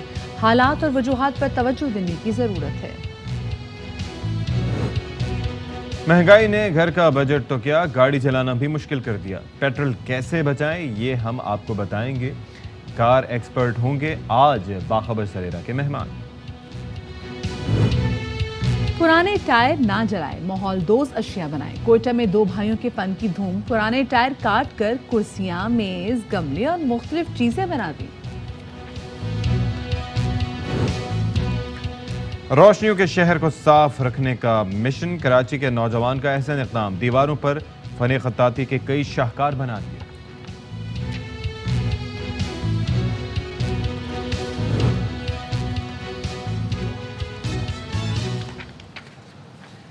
जी जनाब, तो सबसे पहले हम बात कर लेते हैं ब्रेन ड्रेन के हवाले से, जो कि हमने अपने स्कूल और कॉलेजेस में देखे भी, कॉलेजेस इनफैक्ट ज़्यादा देखे हैं। तो सत्ती ज़रा बताएं ना, ब्रेन ड्रेन जो है ये टर्म तो खैर आपको पता ही है कि देखिए यहाँ पे पढ़ते हैं और बाद में क्या करते हैं, यहाँ पे सारी तालीम हासिल करके सारी क्रीम यहाँ से भेज देते हैं, छांटी होके बाहर चली जाती है। जो करते हैं उसमें से जो क्रीम होती है वो फिर देखिए बहुत सारी यूनिवर्सिटीज़ से तो चलिए किया भी हुआ है कि चलिए ठीक है, अगर आप हम आपको स्कॉलरशिप वगैरह भी दे रहे हैं और आप अपनी तालीम याफ्ता, अपनी तालीम आप हासिल करें, तो फिर आप पाकिस्तान को आके सर्व भी करेंगे। लेकिन हमने देखा है कि लोग बाहर जाते हैं, बाहर से वो क्यों आएगा? वहाँ पर ब्राइटनेस ज़्यादा नज़र आती है, रोशनियाँ ज़्यादा नज़र आती हैं, infrastructure, health, education, tax payers money का सही इस्तेमाल, वो वापस नहीं आना चाहते ना। तो हम करते हैं कि छांटी करके यहाँ से फिर उनको वहाँ भेज देते हैं और फिर वो ना कभी वापस लौट के नहीं आते, बल्कि प्लानिंग ये होती है कि बस चला गया। माँ बाप भी सब्र शुक्र कर लेते हैं कि हाँ जी ठीक है। खुद एम ये होता है, ज्यादा पढ़ लिख जाए तो आपको तभी पाकिस्तान में तो क्योंकि इसका स्कोप नहीं है, तो मैं बाहर जाके पीएचडी करना चाहती हूँ, मैं बाहर जाके जॉब करना चाहती हूँ, और लोग बाहर चले जाते हैं। तो ऐसी क्या वजह है कि जो हमारे यहाँ के स्टूडेंट्स हैं वो क्यों इतनी अच्छी तालीम हासिल करने के बाद बजाय कि वो अपने मुल्क में रह के अपने मुल्क को सर्व करें, वो इंतखाब करते हैं किसी ना किसी दूसरे मुल्क का, जहाँ पर जाकर उनको लगता है कि उनका करियर ज़्यादा अच्छे तरीके से फल फूल सकता है। और जनाब, overseas employment, bureau of immigration overseas employment के मुताबिक 2021 में बैरून मुल्क मुलाजमत के लिए 2,86,648 ने अपनी रजिस्ट्रेशन करवाई थी। तो ये क्या हो रहा है, किस वजह से हो रहा है, इस पर जो है वो डॉक्टर अताउर रहमान साहब हमारे साथ मौजूद हैं। डॉक्टर अताउर रहमान साहब किसी तारुफ के मोहताज नहीं, हायर एजुकेशन कमीशन के चेयरमैन भी रह चुके हैं। उनसे ज़रा बात करते हैं। Sir, a very good morning to you और बाखबर सवेरा में आपका खैर मकदम। हम तो जी ओवरऑल ही मुल्की हालात को लेके बड़े परेशान हैं, और ये जो इन्हितात हो रहा है कि यहाँ से बच्चे पढ़ लिख के और जो क्रीम होती है वो छांटी होकर मुल्क से बाहर चली जाती है, तो फिर ऐसा होगा तो पूरा मुल्क कैसे चलेगा? कौन चलाएगा मुल्क? जी बिस्मिल्लाहिर्रहमानिर्रहीम, अस्सलाम वालेकुम, गुड मॉर्निंग टू एवरीवन। जी आपने बिल्कुल सही फरमाया कि किसी भी मुल्क का सबसे अहम असासा जो होता है वो उसकी अफरादी क़ुव्वत होती है, वो उसके बच्चे होते हैं। और अगर हमारा सबसे बेहतरीन टैलेंट अगर मुल्क को छोड़ के चला जाए बाहर, तो फिर इससे ज़्यादा बदकिस्मती और कोई नहीं हो सकती इस मुल्क के लिए। अब इसमें कई मसाइल हैं। सबसे पहला मसला है कि हम किस अंदाज से हमारी सनत ग्रो कर रही है, क्या अपॉर्चुनिटीज़ यहाँ पैदा कर रहे हैं हम बच्चों के लिए, ताकि वो मुल्क से बाहर जाने के बजाय यहीं पे उनको जॉब्स मिले मुनासिब और यहीं पे रहें। कौन नहीं चाहता कि अपने मुल्क में रहे, कौन चाहता है कि बाहर चला जाए अगर उसके लिए यहाँ पे मौक़े हों। तो क्योंकि इंडस्ट्रियल ग्रोथ जो है वो पिछले अगर आप 20 साल में देखें तो बहुत कम ग्रोथ हुई है, और ख़ास तौर पे जो टैलेंटेड सेक्टर्स हैं जैसे जिसमें इंजीनियरिंग गुड्स हैं, फार्मास्यूटिकल्स हैं, बायोटेक्नोलॉजी है, मिनरल्स हैं और एडवांस्ड एग्रीकल्चर है, इनमें जो है वो दुनिया भर में बहुत ज़्यादा डिमांड है। और पाकिस्तान में अपॉर्चुनिटीज़ जो हैं वो बहुत महदूद हैं, क्योंकि यहाँ पे इन सेक्टर्स के अंदर हमने इन्वेस्टमेंट उतनी नहीं करी जितनी करनी चाहिए थी। तो जिसकी वजह से बहुत बड़े पैमाने के ऊपर जो बच्चे इन फील्ड में ट्रेन होते हैं वो बाहर जा रहे हैं। नर्सिंग को देख लीजिए कि नर्सेस की बहुत ज़बरदस्त डिमांड है बैनुल-अक़वामी तौर पे। जी बिल्कुल। और पाकिस्तान में जो हैं वो भी नर्सेस भी बहुत जो भी ट्रेन होती हैं बाहर चली जाती हैं। तो ये मसले हैं हमारे यहाँ जो हम फेस कर रहे हैं। सही, ठीक है। अच्छा, लेकिन डॉक्टर साहब जैसे भी आपने बात की, हमने आईटी वाला के सेक्टर में भी देखें कि आईटी तो एक ऐसा सेक्टर है कि जिसकी ज़रूरत जो है वो पाकिस्तान में बहुत ज़्यादा, और पाकिस्तान भी बहुत अरसे से कोशिश कर रहा है कि वो आईटी में ज़्यादा से ज़्यादा फ्लरिश हो सके, अपनी इंडस्ट्रीज़ को कर सके। लेकिन उसके बावजूद समहाउ हम यही देखते हैं कि हमारे जितने भी आईटी के स्टूडेंट्स भी होते हैं, आईटी प्रोफेशनल्स भी होते हैं, उनकी हद तक इनका कोशिश ये होती है कि किसी न किसी तरीके से बाहर वो जा सके, क्योंकि जितनी वो मेहनत करते हैं उतना उनको पाकिस्तान में नहीं मिलता जितना उनको बाहर जाके वो अर्न कर पाते हैं। जी आईटी के अंदर तो बहुत ही ज़्यादा डिमांड है अक़वामी तौर पे, ख़ास तौर पे जो नए एरियाज़ इमर्ज हुए हैं जैसे कि मसनूई ज़हानत है, artificial intelligence, internet of things और साइबर सिक्योरिटी, इन फील्ड्स में और इससे मिलती जुलती फील्ड्स में बहुत ही ज़बरदस्त डिमांड है। बल्कि एक बैनुल-अक़वामी एक कंपनी की रिपोर्ट थी कि अगले 5 साल के अंदर कोई 16 खरब डॉलर का, 16 ट्रिलियन डॉलर्स का बिजनेस होगा खाली आर्टिफिशियल इंटेलिजेंस में। तो इस तरह की फील्ड्स में बच्चे बाहर जाके ट्रेन होकर और वहीं पे अब्जॉर्ब हो जाते हैं। तो पाकिस्तान में भी अब हम ने मुख्तलिफ सेंटर्स कायम कर रहे हैं इस फील्ड में, ताकि हमारे बच्चे आर्टिफिशियल सर एक और भी चक्कर है प्रोफेसर साहब, एक और भी चक्कर है। एक तो ये है कि मौके पैदा होना, दूसरा ये है कि वहाँ पर आप जाते हैं तो ना सिर्फ ये कि आपको बेहतर एक्सेप्टेंस होती है, ट्रीटमेंट होती है, मेरिट पे सब कुछ होता है, बल्कि एक पूरा आपका लाइफ स्टाइल चेंज होता है। जिस तरह से मैं तस्करा कर रहा था, हेल्थ इंश्योरेंस से लेके, मेडिकल से लेके, एजुकेशन से लेके, बच्चों के फ्यूचर से लेके, सेफ्टी से लेके, अनसर्टेनिटी से दूर जाते हैं, तो वो क्यों वापस आना चाहेंगे? तो आप नहीं समझते कि सिर्फ जॉब क्रिएशन ही इस मसले का हल नहीं है, बल्कि ओवरऑल सिस्टम की ओवरहॉलिंग ज़रूरी है? जी बिल्कुल, आपने सही फरमाया कि क्वालिटी ऑफ लाइफ जो है वो बहुत बेहतर है, इंसाफ मौजूद है, बुनियादी फैसिलिटीज़ मौजूद हैं, हेल्थ फैसिलिटीज़ बेहतरीन हैं, कम्युनिकेशन फैसिलिटीज़ अच्छी हैं, ट्रांसपोर्टेशन फैसिलिटीज़ बेहतरीन हैं। तो वो जब माहौल पूरा का पूरा इकोसिस्टम जिसका आपने जिक्र किया वो होना बहुत ज़रूरी है, और हमें डेवलप करना होगा मुल्क में अगर हम चाहते हैं कि हमारा बेहतरीन टैलेंट जो है वो पाकिस्तान के अंदर रहे और वो बाहर ना जाए। तो हमें इन सब चीज़ों पे काम करने की बहुत सख्त ज़रूरत है। ऑल्सो डॉक्टर साहब हम देख रहे होते हैं कि बहुत सारे यहाँ पे असातिज़ा और बहुत सारे यहाँ पे फील्ड्स के लोग जो कि बैरून मुल्क जाते हैं, मतलब हुकूमत के कोटे से, यूनिवर्सिटी के कोटे से, कि वो जब बाहर जाके PhD करेंगे और उसके बाद वापस आके अपने मुल्क को सर्व करेंगे। समहाउ हम देखते हैं कि वो लोग भी जो कि इनका पूरा का पूरा ख़र्चा उनकी यूनिवर्सिटीज़, उनका मुल्क उठा रहा होता है, वो ही वापस आने से इनकार कर देते हैं। ऐसा क्यों होता है? क्या नफ्सियात है इसके पीछे? जी आपने सही फरमाया। जब मैं मिनिस्टर फॉर साइंस और टेक्नोलॉजी था और फिर बाद में चेयरमैन हायर एजुकेशन कमीशन था, तो हमने एक बड़ा इनकलाबी कदम लिया था कि बच्चों को वापस अट्रैक्ट करें पाकिस्तान में, और नया टेन्योर ट्रैक सिस्टम लेकर आए थे सैलरीज़ का, जिसके तहत हर जो PhD करके वापस आ रहे थे उनकी सैलरीज जो थी जो प्रोफेसर के लेवल पर वो एक फेडरल मिनिस्टर से 4 या 5 गुना ज़्यादा हो गई थी। ये कॉन्ट्रैक्चुअल सिस्टम था और बहुत सारे लोग जो थे उस वक्त जो पीएचडी के लिए जा रहे थे तो तकरीबन 98% रिटर्न रेट था, 98% वापस आ बॉन्ड भी रहे थे। साइन किए जा बहुत से रहे लोग थे जो कहीं पे जी हाँ, और जो लोग वहाँ सेटल थे बाहर तो वो लोग जो थे जो 10-10, 15-15, 20-20 साल से अमेरिका में यूरोप में सेटल थे उनमें भी 600 लोग पाकिस्तान वापस आए थे और मुख्तलिफ जॉब दिए थे। तो हमें उनके लिए अपॉर्चुनिटीज़ क्रिएट करनी है यहाँ पर।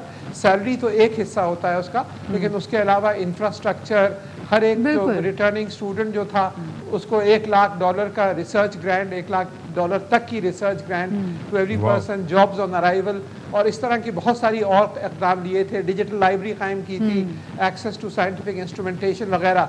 तो रिटर्न रेट बहुत अच्छा था और बहुत से लोग जो बाहर सेटल थे वो भी आ रहे थे। तो हमें उसी किस्म का एक माहौल पैदा करना पड़ेगा ताकि बाहर के लोग आएँ। और लेकिन सबसे बड़ा मसला जो पाकिस्तान का इस वक्त है ये भी समझना पड़ेगा कि हम लो वैल्यू एडेड इकोनॉमी में ट्रैप्ड हैं। बिल्कुल सारा जो खेल है इस वक्त वो हाई टेक्नोलॉजी का है और इसी वजह से आपकी एक्सपोर्ट जो है वो 25-30 अरब डॉलर में फंसी हुई हैं। तो आपको ये अपने गेयर्स तब्दील कर और high technology, high knowledge value items की तरफ जाना पड़ेगा ताकि पाकिस्तान जो है अच्छा बेहतरीन टैलेंट को पाकिस्तान में अट्रैक्शन हो, लोग बाहर जाना छोड़ें, उनके लिए यहाँ अपॉर्चुनिटीज़ हों और उसकी साथ के साथ सनतें भी कायम हों और फिर वो माहौल जिसका आपने जिक्र किया जो इकोसिस्टम है जिसमें सब चीज़ जो है वो अवेलेबल हो, तो फिर इंशाल्लाह ये प्रॉब्लम जो है वो काफ़ी हद तक हम इसको टैकल कर सकेंगे। ठीक है जी, बहुत शुक्रिया आपका डॉक्टर अता मान साहब। बड़े तफसीली तौर पर आपने गुफ्तगू की। It's not just about one thing, पूरा सिस्टम ओवरऑल होगा। और जाहिर है कि हुब्बुल वतनी का जज्बा हर किसी में पाया जाता है, लेकिन लोग अपनी फैमिली का फ्यूचर भी देखते हैं, अपना फ्यूचर देखते हैं, सेफ्टी देखते हैं। मतलब सबसे पहले वो कहते हैं ना कि जान है तो जहान है। There are so many things that we need to work on. वरना किसी को ऐसे कहना, इंसेंटिवाइज जब तक चीज़ें नहीं करेंगे लोग नहीं आना पसंद करेंगे। बिल्कुल जी। चलें जी, एक खबर जो है वो अब हम बात कर रहे थे मुल्की मईशत के हवाले से कि ओवरऑल एक सेटअप होना चाहिए। डॉलर जी है उसकी परवाज़ यूं ही जा रही है, ऊपर की तरफ है और इंटरबैंक में ₹1.54 मजीद महंगा हो गया है। ₹204.40 पर उसकी ट्रेडिंग जारी है। ओपन मार्केट में डॉलर 205 से 208 रुपए तक फ़रोख्त हो रहा है। तो जस्ट इमेजिन जब पेट्रोलियम प्राइसेस बढ़ाई जा रही थी और अभी भी मिफ्ता इस्माइल साहब ये कहते हैं कि साइन करने से पहले ये ज़रूरी है कि पेट्रोल प्राइसेस बढ़ाई जाएं IMF के साथ मायदे को, वरना चीज़ें नॉर्मलाइज नहीं हों। तो वैसे अब क्या है जी, अगर डॉलर लेने निकले तो कितने का डॉलर है? जो हम लेने के लिए जाएंगे तो फिर भाई वो 205 से 208 रुपए तक मिलेगा। 208 तक चले जी। तो क्या होगा? Thank you very much. अल्लाह रहम ही करेगा। बिल्कुल जी। गुड मॉर्निंग, बड़ी ज़बरदस्त आपने में कर दी है सती। खैर गुड मॉर्निंग हम क्या बात करें, सब मुल्क में जो भी मौशी सूरत हाल है वो तमाम तर चीज़ें हम देखने के सफ़र करें। डॉलर की परवाज़ जो है ये रुकने का नाम नहीं ले रही। साथ में स्टॉक मार्केट जो है वो भी मंदी से दूचार है। और गुज़िश्ता रोज़ की हम बात करें तो गुज़िश्ता रोज़ कारोबारी हफ्ते के पहले ही दिन स्टॉक मार्केट में, क्योंकि कल मंडे का दिन था, एक नए हफ्ते का आगाज़ हुआ था और पहले दिन को जो ट्रेडिंग होती है वो पूरा का पूरा जो आने वाला हफ्ता है उसका मूड बड़ा अच्छा सेट कर देती है। एक अच्छा ट्रेंड इंडिकेशन भी होती है कि इस हफ्ते क्या होने जा रहा है। Exactly, absolutely right. अच्छा, जो कल के दिन क्या वजह कि स्टॉक मार्केट में शदीद मंदी देखी गई। 100 इंडेक्स जो है वो 1134 पॉइंट्स की कमी के साथ बंद हुआ और मार्केट 40,000 की नफसियाती हद को भी अबूर करेगी। ठीक है, दूसरी जानिब इंटरबैंक में डॉलर की उड़ान रुकने का नाम नहीं ले रही। जैसे आपको अभी सती ने बता भी दिया कि अगर आप या मैं अभी डॉलर लेने के लिए निकलेंगे तो हमें डॉलर मिलेगा 206 से 208 के दरमियान। और वैसे जो इंटरबैंक में डॉलर की कीमत वो क्या है जी? 204 जी, 204.40 जी। ये तो देख लें, तो ये तो सारी सूरत हाल चल रही है। तो चलें जी, बात कर लेते हैं माहिर मौशियात खुर्रम शहजाद साहब हमारे साथ मौजूद हैं।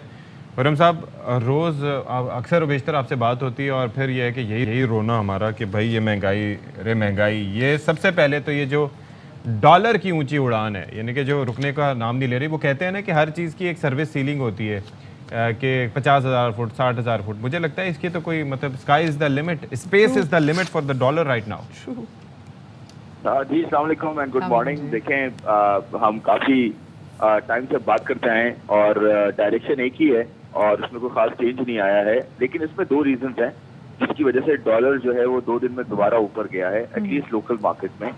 एक तो देखें, रीजन ये है कि बजट आया और बजट में कुछ टैक्स मेजर्स लिए गए, कुछ रिलीफ दिए गए और जो है कुछ चीजें ऐसी की गई जो कि ऑफकोर्स IMF के साथ तय पाई। लेकिन अभी आप कल का स्टेटमेंट देखें तो IMF ने उनकी टीम ने ये कहा है कि आप एडिशनल मेजर्स लें। तो ये स्टेटमेंट बड़ा क्रिटिकल है, क्योंकि अगर ये कहा जाए एक तरफ, क्योंकि बजट आईएमएफ के साथ बैठ के बनाया गया है और हर चीज उनके साथ तय हुई है, और फिर बजट अनाउंसमेंट के बाद अब आईएमएफ फिर ये कह रहा है कि एडिशनल मेजर्स है, तो उसका मतलब ये है कि या तो आईएमएफ के साथ जो बात की गई वो पूरी नहीं हुई, या फिर जो है जो स्टेटमेंट आई कि आईएमएफ के हिसाब से बजट बना है वो नहीं हुआ। तो लगता ये है कि ये जो स्टेटमेंट है आईएमएफ का, ये डिमांड कर रहा है कि जी आप और मेजर्स दें, इसका मतलब ये कि और टैक्सेस लगाएं ताकि आपकी जो टारगेट है ये पूरे हो। नंबर 1 आम आदमी जिस वक्त हमें देख रहा है, जरा उसको समझाने के लिए बता दें, ये क्या कुछ आईएमएफ से पहले हमारी बातचीत हुई थी, आईएमएफ की क्या कुछ डिमांड्स थी जो कि पूरी नहीं हुई, और इस वक्त फिर आईएमएफ को इतना गुस्सा चढ़ा हुआ है कि आईएमएफ कह रहा है कि नहीं जी, अब ये मजीद चीज़ें नहीं करेंगे तो हम आपके साथ अपनी जो है ना वो डील नहीं करेंगे। वो कौन सी डिमांड्स हैं? देखिए, डिमांड्स तो यही होती है कि आप टैक्सेस वगैरह सब्सिडीज जो है वो बिल्कुल शुरू कर दें, यानी कि आप जो है अपने टैक्सेस, अपने रिसोर्सेज को इंक्रीज करें, चाहे वो एग्जिस्टिंग टैक्सेस को या आप किस तरह भी करें। वो ये नहीं कहता कि जी आप सारे रिफॉर्म्स जो हैं बिट बाय बिट इस तरह करें। वो ये कहता है कि आप अपनी एनॉमलीज को ठीक करें, यानी कि कहीं पे आपने सब्सिडीज दी हुई हैं उनको हम ना दें, मार्केट प्राइस पे चीजों को लेकर आए, चाहे वो एनर्जी हो, चाहे वो जो है टैक्सेस और तरह से लगे हों, या फिर मॉनेटरी पॉलिसी हो आपकी, उसमें इंटरेस्ट रेट जो है वो बढ़ाएं ताकि डिमांड कंट्रोल हो, अपनी ग्रोथ को कम करें ताकि आपके खर्चे कम हो, और साथ साथ आपकी इंपोर्ट्स भी कंट्रोल हो। तो देखिए, ये जो फॉर्मूला आईएमएफ देता है ये हमारे लिए मीडियम टू लॉन्ग टर्म में तो ठीक नहीं है, लेकिन प्रॉब्लम ये है कि हमारी इतने प्रॉब्लम हो जाते हैं जब हम इसको फॉलो नहीं करते कि हम शॉर्ट टर्म में हमें ये करना पड़ता है। और मैं आपको ये बताऊं कि अभी जो इसमें महंगाई की शरह जो है एस्टिमेट की गई है गवर्नमेंट की बजट में, ये काफी कम की गई है। इसमें 11.5% अज्यूम कर रहे हैं वो कि 11.5% की महंगाई होगी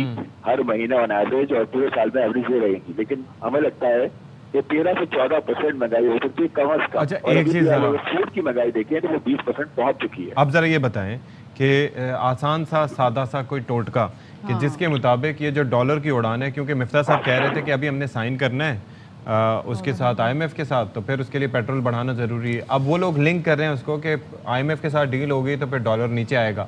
आपको लगता है कि ये सोल्यूशन होगा, इससे फ़ायदा होगा?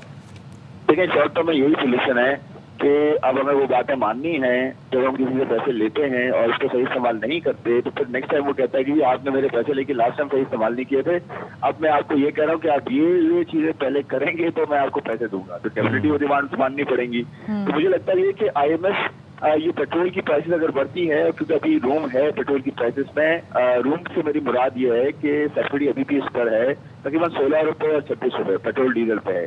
और अभी तो आप देखें इंटरनेशनल मार्केट में $120 का ऑयल चल रहा है इस वक्त। जब हमने लास्ट बात की थी इस प्रोग्राम में, लास्ट कोई मेरे ख्याल में 1-1.5 वीक पहले, तो उस वक्त जो ऑयल था 113, 110, 113 के पास था। तो ऑयल भी बढ़ता जा रहा है। और एक और प्रॉब्लम ये इंटरनेशनल मार्केट में डॉलर स्ट्रांग हो रहा है, सिर्फ हमारी मार्केट में नहीं हो रहा, पूरी मार्केट में। जो बांग्लादेश है वहाँ 6 से 7% डिवैल्यूएशन हो चुकी है, यानी कि उसकी टके में जो है, जो बांग्लादेशी टका है उसमें 6 से 7% एक दिन में डिक्लाइन आया है। और वो अपने डॉलर यूज कर रहे हैं क्योंकि उनके पास डॉलर हैं, उनका रिजर्व हमसे काफी ज्यादा है। और फिर इंडियन रुपी जो है वो नीचे आया है। तो इसलिए पूरी दुनिया में डॉलर स्ट्रांग हो रहा है, नंबर 1। सेकेंडली, हमारे अपने प्रॉब्लम इतने हैं, क्रिएट कर लेते हैं हम अपने प्रॉब्लम, पॉलिटिकल हो, इकोनॉमिक हो, सही से मैनेज नहीं करते, टाइम पे डिसीजन नहीं लेते, फिर इवेंचुअली हमें ये होता है कि इंटरनेशनल मार्केट का एक इम्पैक्ट होता है, उसके साथ हम अपना भी हाल बुरा कर लेते हैं। तो डेफिनेटली फिर तो ये सारे डिसीजन लेने पड़ेंगे, आम आदमी को हमेशा उसका इम्पैक्ट आएगा। चलें जी, अल्लाह खैर करे। अल्लाह खैर करे और अल्लाह पाक हम सब पे रहम भी करे, क्योंकि जो मुल्क की सूरत हाल है, और आप कह रहे हैं कि जैसे दुनिया में भी जिस तरीके से डॉलर स्ट्रांग हो रहा है, पाकिस्तान में तो डॉलर की ऐसे लगता है कि कदर जो उड़ान है उसको किसी भी तरीके से रोका जा नहीं सकता। तो अल्लाह पाक हम पे रहम करे। बहुत शुक्रिया खुद ज़्यादा हमारे साथ मौजूद। यहाँ पर मरना भी महंगा और जीना भी महंगा, लेकिन पेट्रोल भी महंगा, आटा भी महंगा, अंडे भी महंगे, डबल भी महंगी, हर चीज़ महंगी। बस सस्ते है तो क्या है, इंसानी जान।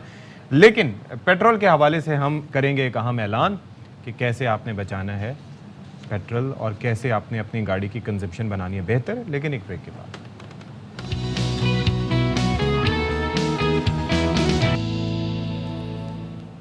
जी जनाब, तो welcome back after the break. महंगाई इस कदर हो चुकी हुई है कि अब हर खातून खाना कोशिशें कर रही हैं कि कहीं ना कहीं उनके बजट में जहां वो बचत कर सकती हैं तो बचत ज़रूर करे, जहां कटौतियां हो सकती हैं वो कटौतियां कर दे। जो घर में गैर ज़रूरी सामान आता था, मतलब गैर ज़रूरी क्या, लेकिन जिनको लग्जरी अब तस्वुर किया जाता है, उन चीज़ों को ज़रा आउट कर दें। तो हर कोई ना बचत कर रहा है।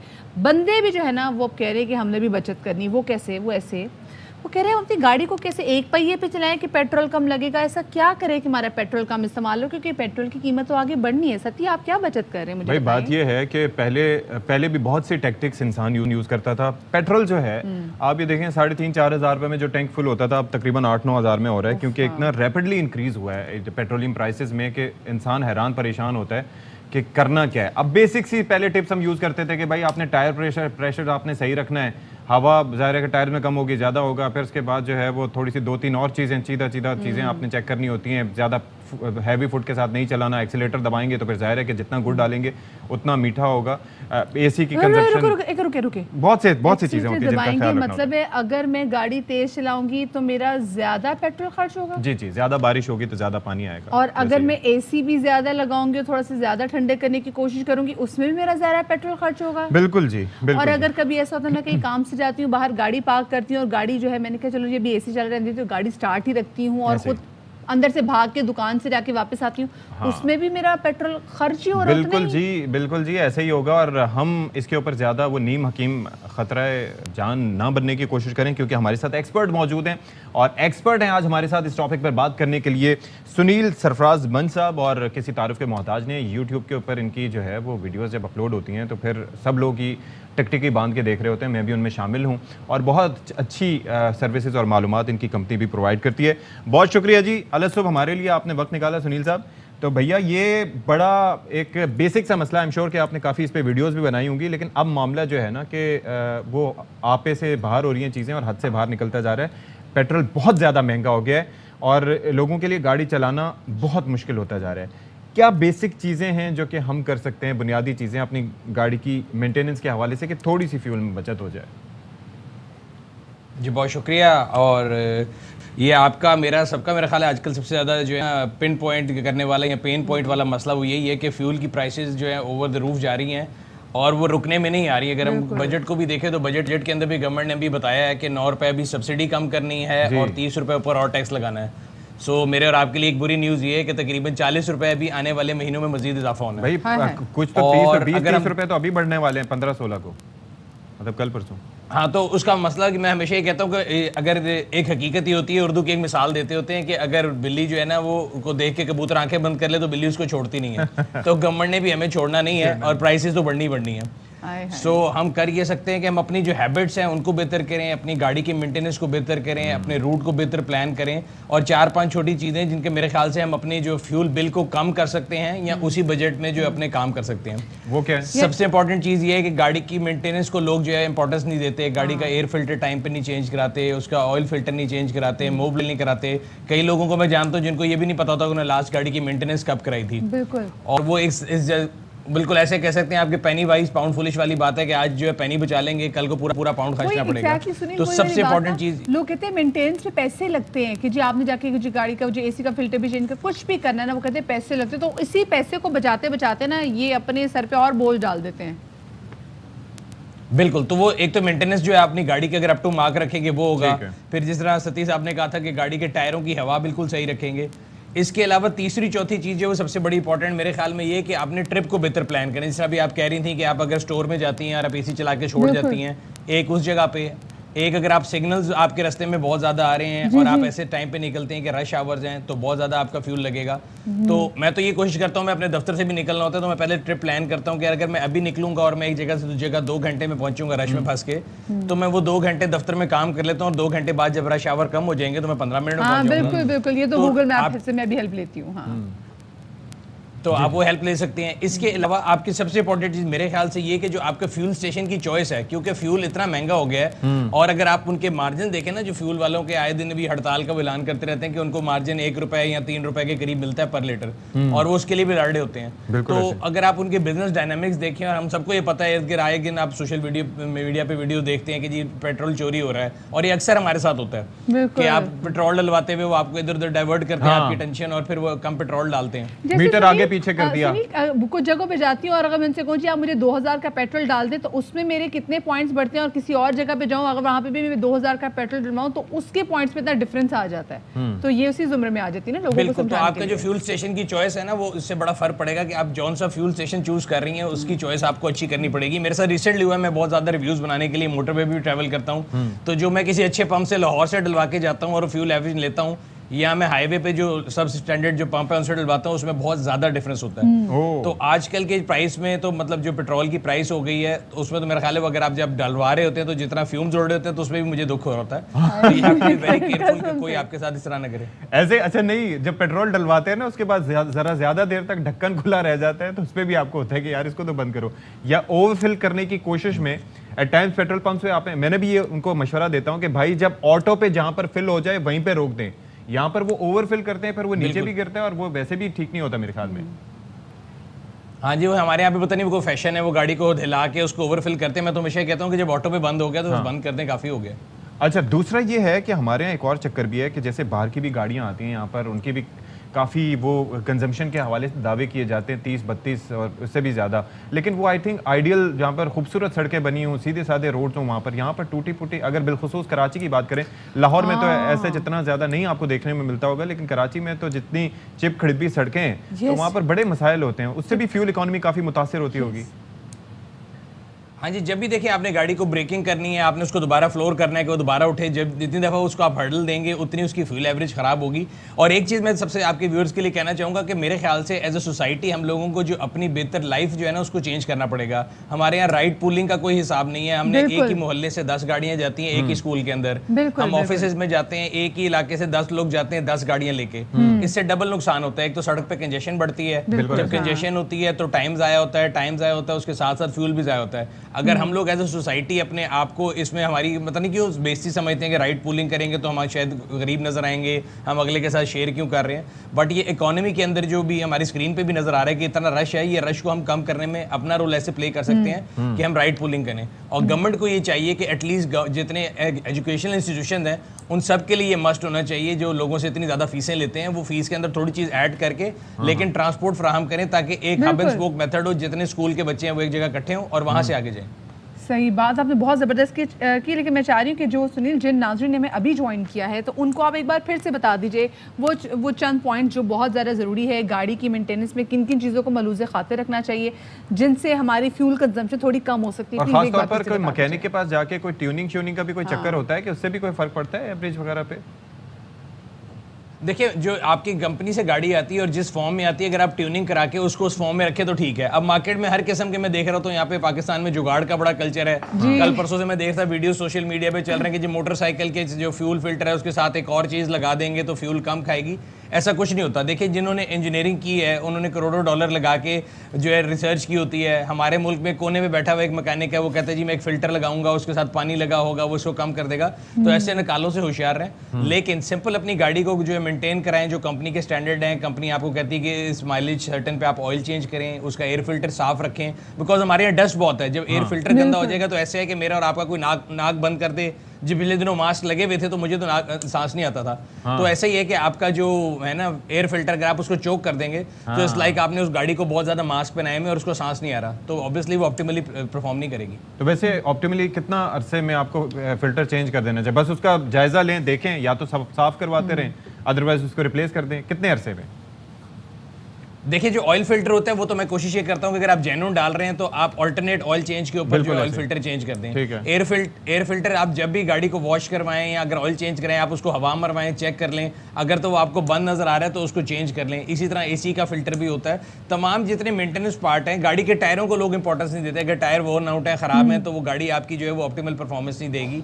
इसी तरह तमाम पार्ट्स की अगर आप मेंटेनेंस रखेंगे, यस आई अंडरस्टैंड वो कॉस्टली है, और कई दफ़ा मतलब जो मुतवस्सित तबके के लोग हैं उनका होता ही है, वो कहते हैं यार मेंटेनेंस वाले अभी हमारे पास पैसे नहीं है, गाड़ी थोड़ा थोड़ा करके पेट्रोल ज़्यादा खाड़ी, कोई मसला नहीं। बट वो आहिस्ता आहिस्ता जब वो इंजन के ऊपर लोड पड़ता है, ओवर द टाइम इंजन खराब होता है, तो फिर आपकी जेब से ज़्यादा पैसे निकलते हैं। अच्छा, एक और चीज़ भी है कि मतलब थोड़ा सा इससे हटके कि आजकल वैसे कहते हैं कि जिन गाड़ियों की फ्यूल कंजम्पशन जो है वो थोड़ी सी ज़्यादा होती है, यानी कि जो 10, 11, 12 की एवरेज देती हैं, बड़ी अच्छी कंपनीज़ की आजकल गाड़ियाँ हैं, तो ये एवरेज पे कोई इतनी अच्छी तस्वुर नहीं की जाती। लेकिन वैसे कन्वेंशनल विजडम तो ये होनी चाहिए ना कि फ्यूल प्राइसेस बढ़ती जा रही हैं तो उनकी कीमतें या तो स्टेबल रहें या तो नीचे आएँ। लेकिन उनकी कीमतें भी बढ़ती चली जा रही हैं गाड़ियों के साथ साइमल्टेनियसली। इसकी क्या वजह है बेसिकली? देखिए ऐसी बात है कि गाड़ियों की जो प्राइसेस हैं पाकिस्तान में वो इसलिए बढ़ती जा रही हैं, it's simple supply and demand rule. हमारे यहाँ पे सप्लाई जो है ना कंस्ट्रेंट मार्केट है, डिमांड ज़्यादा है, सप्लाई कम है, और उसकी वजह से मार्केट में ऑन होता है। आप अगर आज कहें जी गाड़ियाँ फ्यूल महंगा हो गया तो जो बड़े इंजन वाली गाड़ियाँ उनकी डिमांड कम हो जाए तो मैक्सिमम ये हो सकता है कि अगर उस पर ऑन 8 लाख था वो 6 हो जाएगा, 5 हो जाएगा, बट उससे ये नहीं होगा कि मार्केट में गाड़ियां खड़ी होंगी और लेने वाला कोई नहीं होगा। हैविंग सेड दैट, जो पुरानी गाड़ियां हैं जिनमें बड़े इंजन वाली गाड़ियां हैं, जो कि अगेन मैं हमेशा एग्जांपल देता होता हूँ कि कोई मुतवस्सित तबके के लोग या वाइट कॉलर जो लोग होते हैं जिनके वो होता है कि यार हम अपनी इज्जत भी कायम रखें, एक भरम भी कायम रखें और एक पुरानी गाड़ी बड़े इंजन की रख लें, उनके लिए बड़ा टफ टाइम होगा। और मार्केट में ऐसी गाड़ियां जो पुरानी है खासतौर पर जिनके इंजन बड़े हैं 2400 सीसी 3000, हाँ जी, उनके लिए बड़ी टफ हो जाएगी। सही, ठीक है, बहुत शुक्रिया जी। सुनील सरफराज हमारे साथ मौजूद थे और हमने कुछ उनसे टोटके जानने की कोशिश की आपकी ज़बान में कि किस तरीके से हम कम से कम जो है ना वो अपना फ्यूल ज़ाया होने दें। हाँ, ये आपके अपने इख्तियार में है क्योंकि हुकूमत तो निचोड़ रही है आपको, आप खुद मजीद निचोड़ेगी। ब्रेक लेते हैं।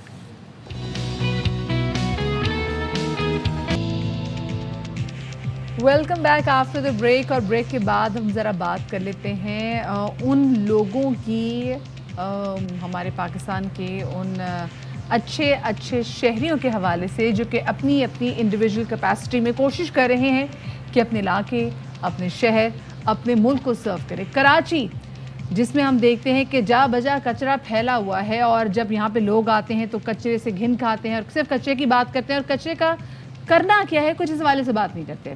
यहाँ की दरो दीवार पान की पिचकारियों से बहुत सारी जगहों पे भरी हुई हैं, बहुत सारी ख़राब भी हैं, लोगों को ये भी समझ में नहीं आता, बस तनकीद का निशाना बनाते हैं और आगे चले जाते हैं।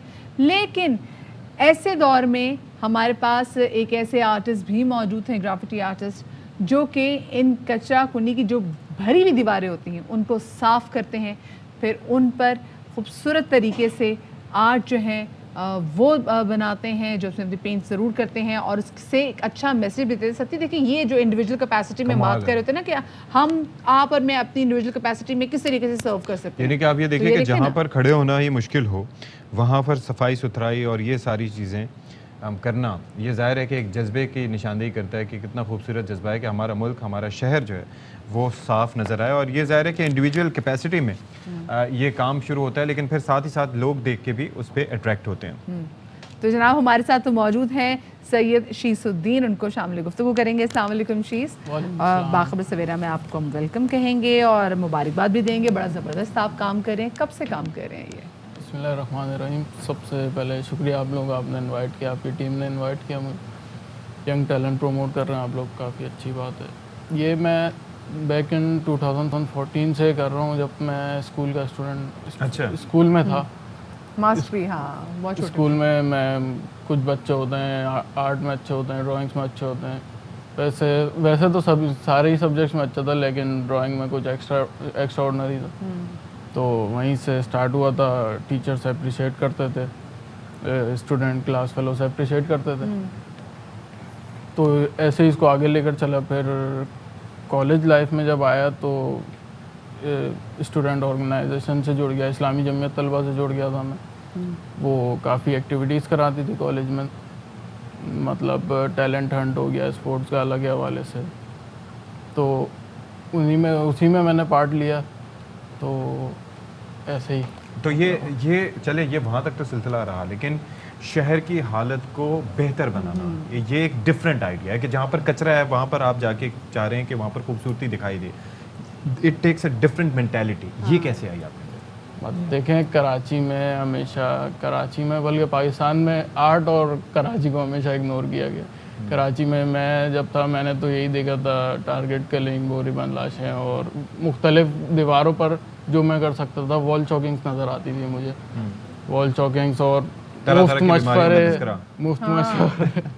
मुख्तलिफ किस्म के। तो मैं जो कर सकता था, मैंने ये इनिशिएटिव लिया कि अपने आर्ट के थ्रू मैं ये वॉल्स को कवर कर सकता हूँ ग्राफिटी आर्ट के थ्रू।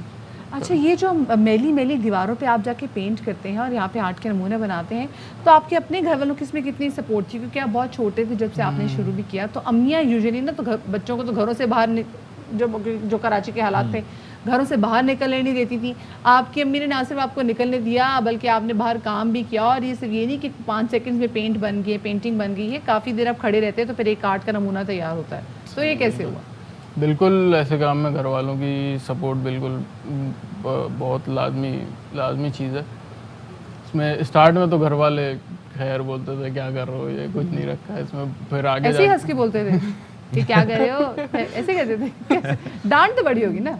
डांट थोड़ी बहुत पड़ती थी जब घर में लेट आते थे। लेकिन ज़ाहिर है कि इट्स अ रिस्की थिंग, क्योंकि वहाँ पर खड़े होना, यहाँ पर तो भाई सड़क के किनारे खड़े हो, बिल्कुल ही दूर खड़े हो, तब भी कुछ पता नहीं कि कोई आके घुस जाए। ऐसे में वहाँ पर खड़े होके सारी चीज़ें करना, फिर wasn't that risky?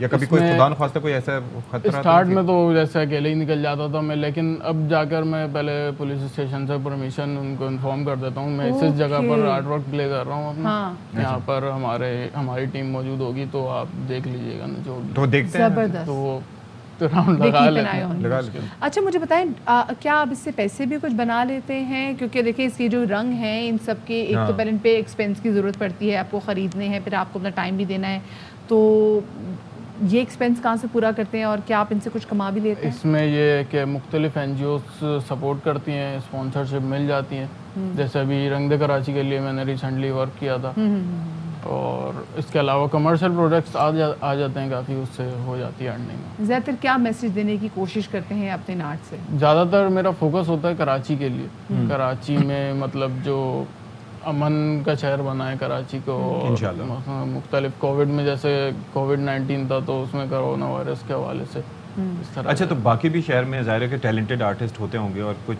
ज़ाहिर है कि लाइक माइंडेड आर्टिस्ट भी होते हैं, तो कोई और आपके साथ इस सफ़र में शामिल हुए? आर्टिस्ट देखें बहुत सारे होते हैं, लेकिन वो स्केच उनका ड्राइंग और स्केच बुक की हद तक रह जाता है, तो उन्हें कोशिश ये करनी चाहिए कि बाहर निकलें घर से और अपना आर्ट दिखाएं, दुनिया को दिखाएं, ताकि और पाकिस्तान में ग्राफिटी आर्ट कल्चर आम हो। तो चलें, thank you so much Syed Shesuddin, हमारे साथ आप मौजूद थे और बड़ी अच्छी गुफ्तगू की, और मतलब इतना पॉजिटिव मैसेज जिससे जाता है कि आप इंडिविजुअल कैपेसिटी में, यानी कि पहले ज़ाती तौर पर कोई काम करना शुरू करें, और जाहिर है कि उससे फिर लोगों को भी बड़ा पॉजिटिव मैसेज जाता है, और फिर हर कोई अपनी इंडिविजुअल कैपेसिटी में ये काम करे तो फिर क्या ही बात है। आप खुद सोचें ना, अगर इस वक्त हमारे स्टूडियो में भी जितने लोग हैं सब अपनी अपनी इंडिविजुअल कैपेसिटी में कोई ना कोई काम करें और सर्व करने की कोशिश करें, तो हमारा मुल्क कहाँ से कहाँ, हमारा शहर कहाँ से कहाँ पहुँच जाए। इसी होप के साथ कि हम तमाम तर लोग अपनी जिम्मेदारियों को समझेंगे। आप लोग अपना बहुत सारा ख्याल रखिएगा, शाद रहिए, आबाद रहिए, कल मिलेंगे। अल्लाह हाफ़िज़।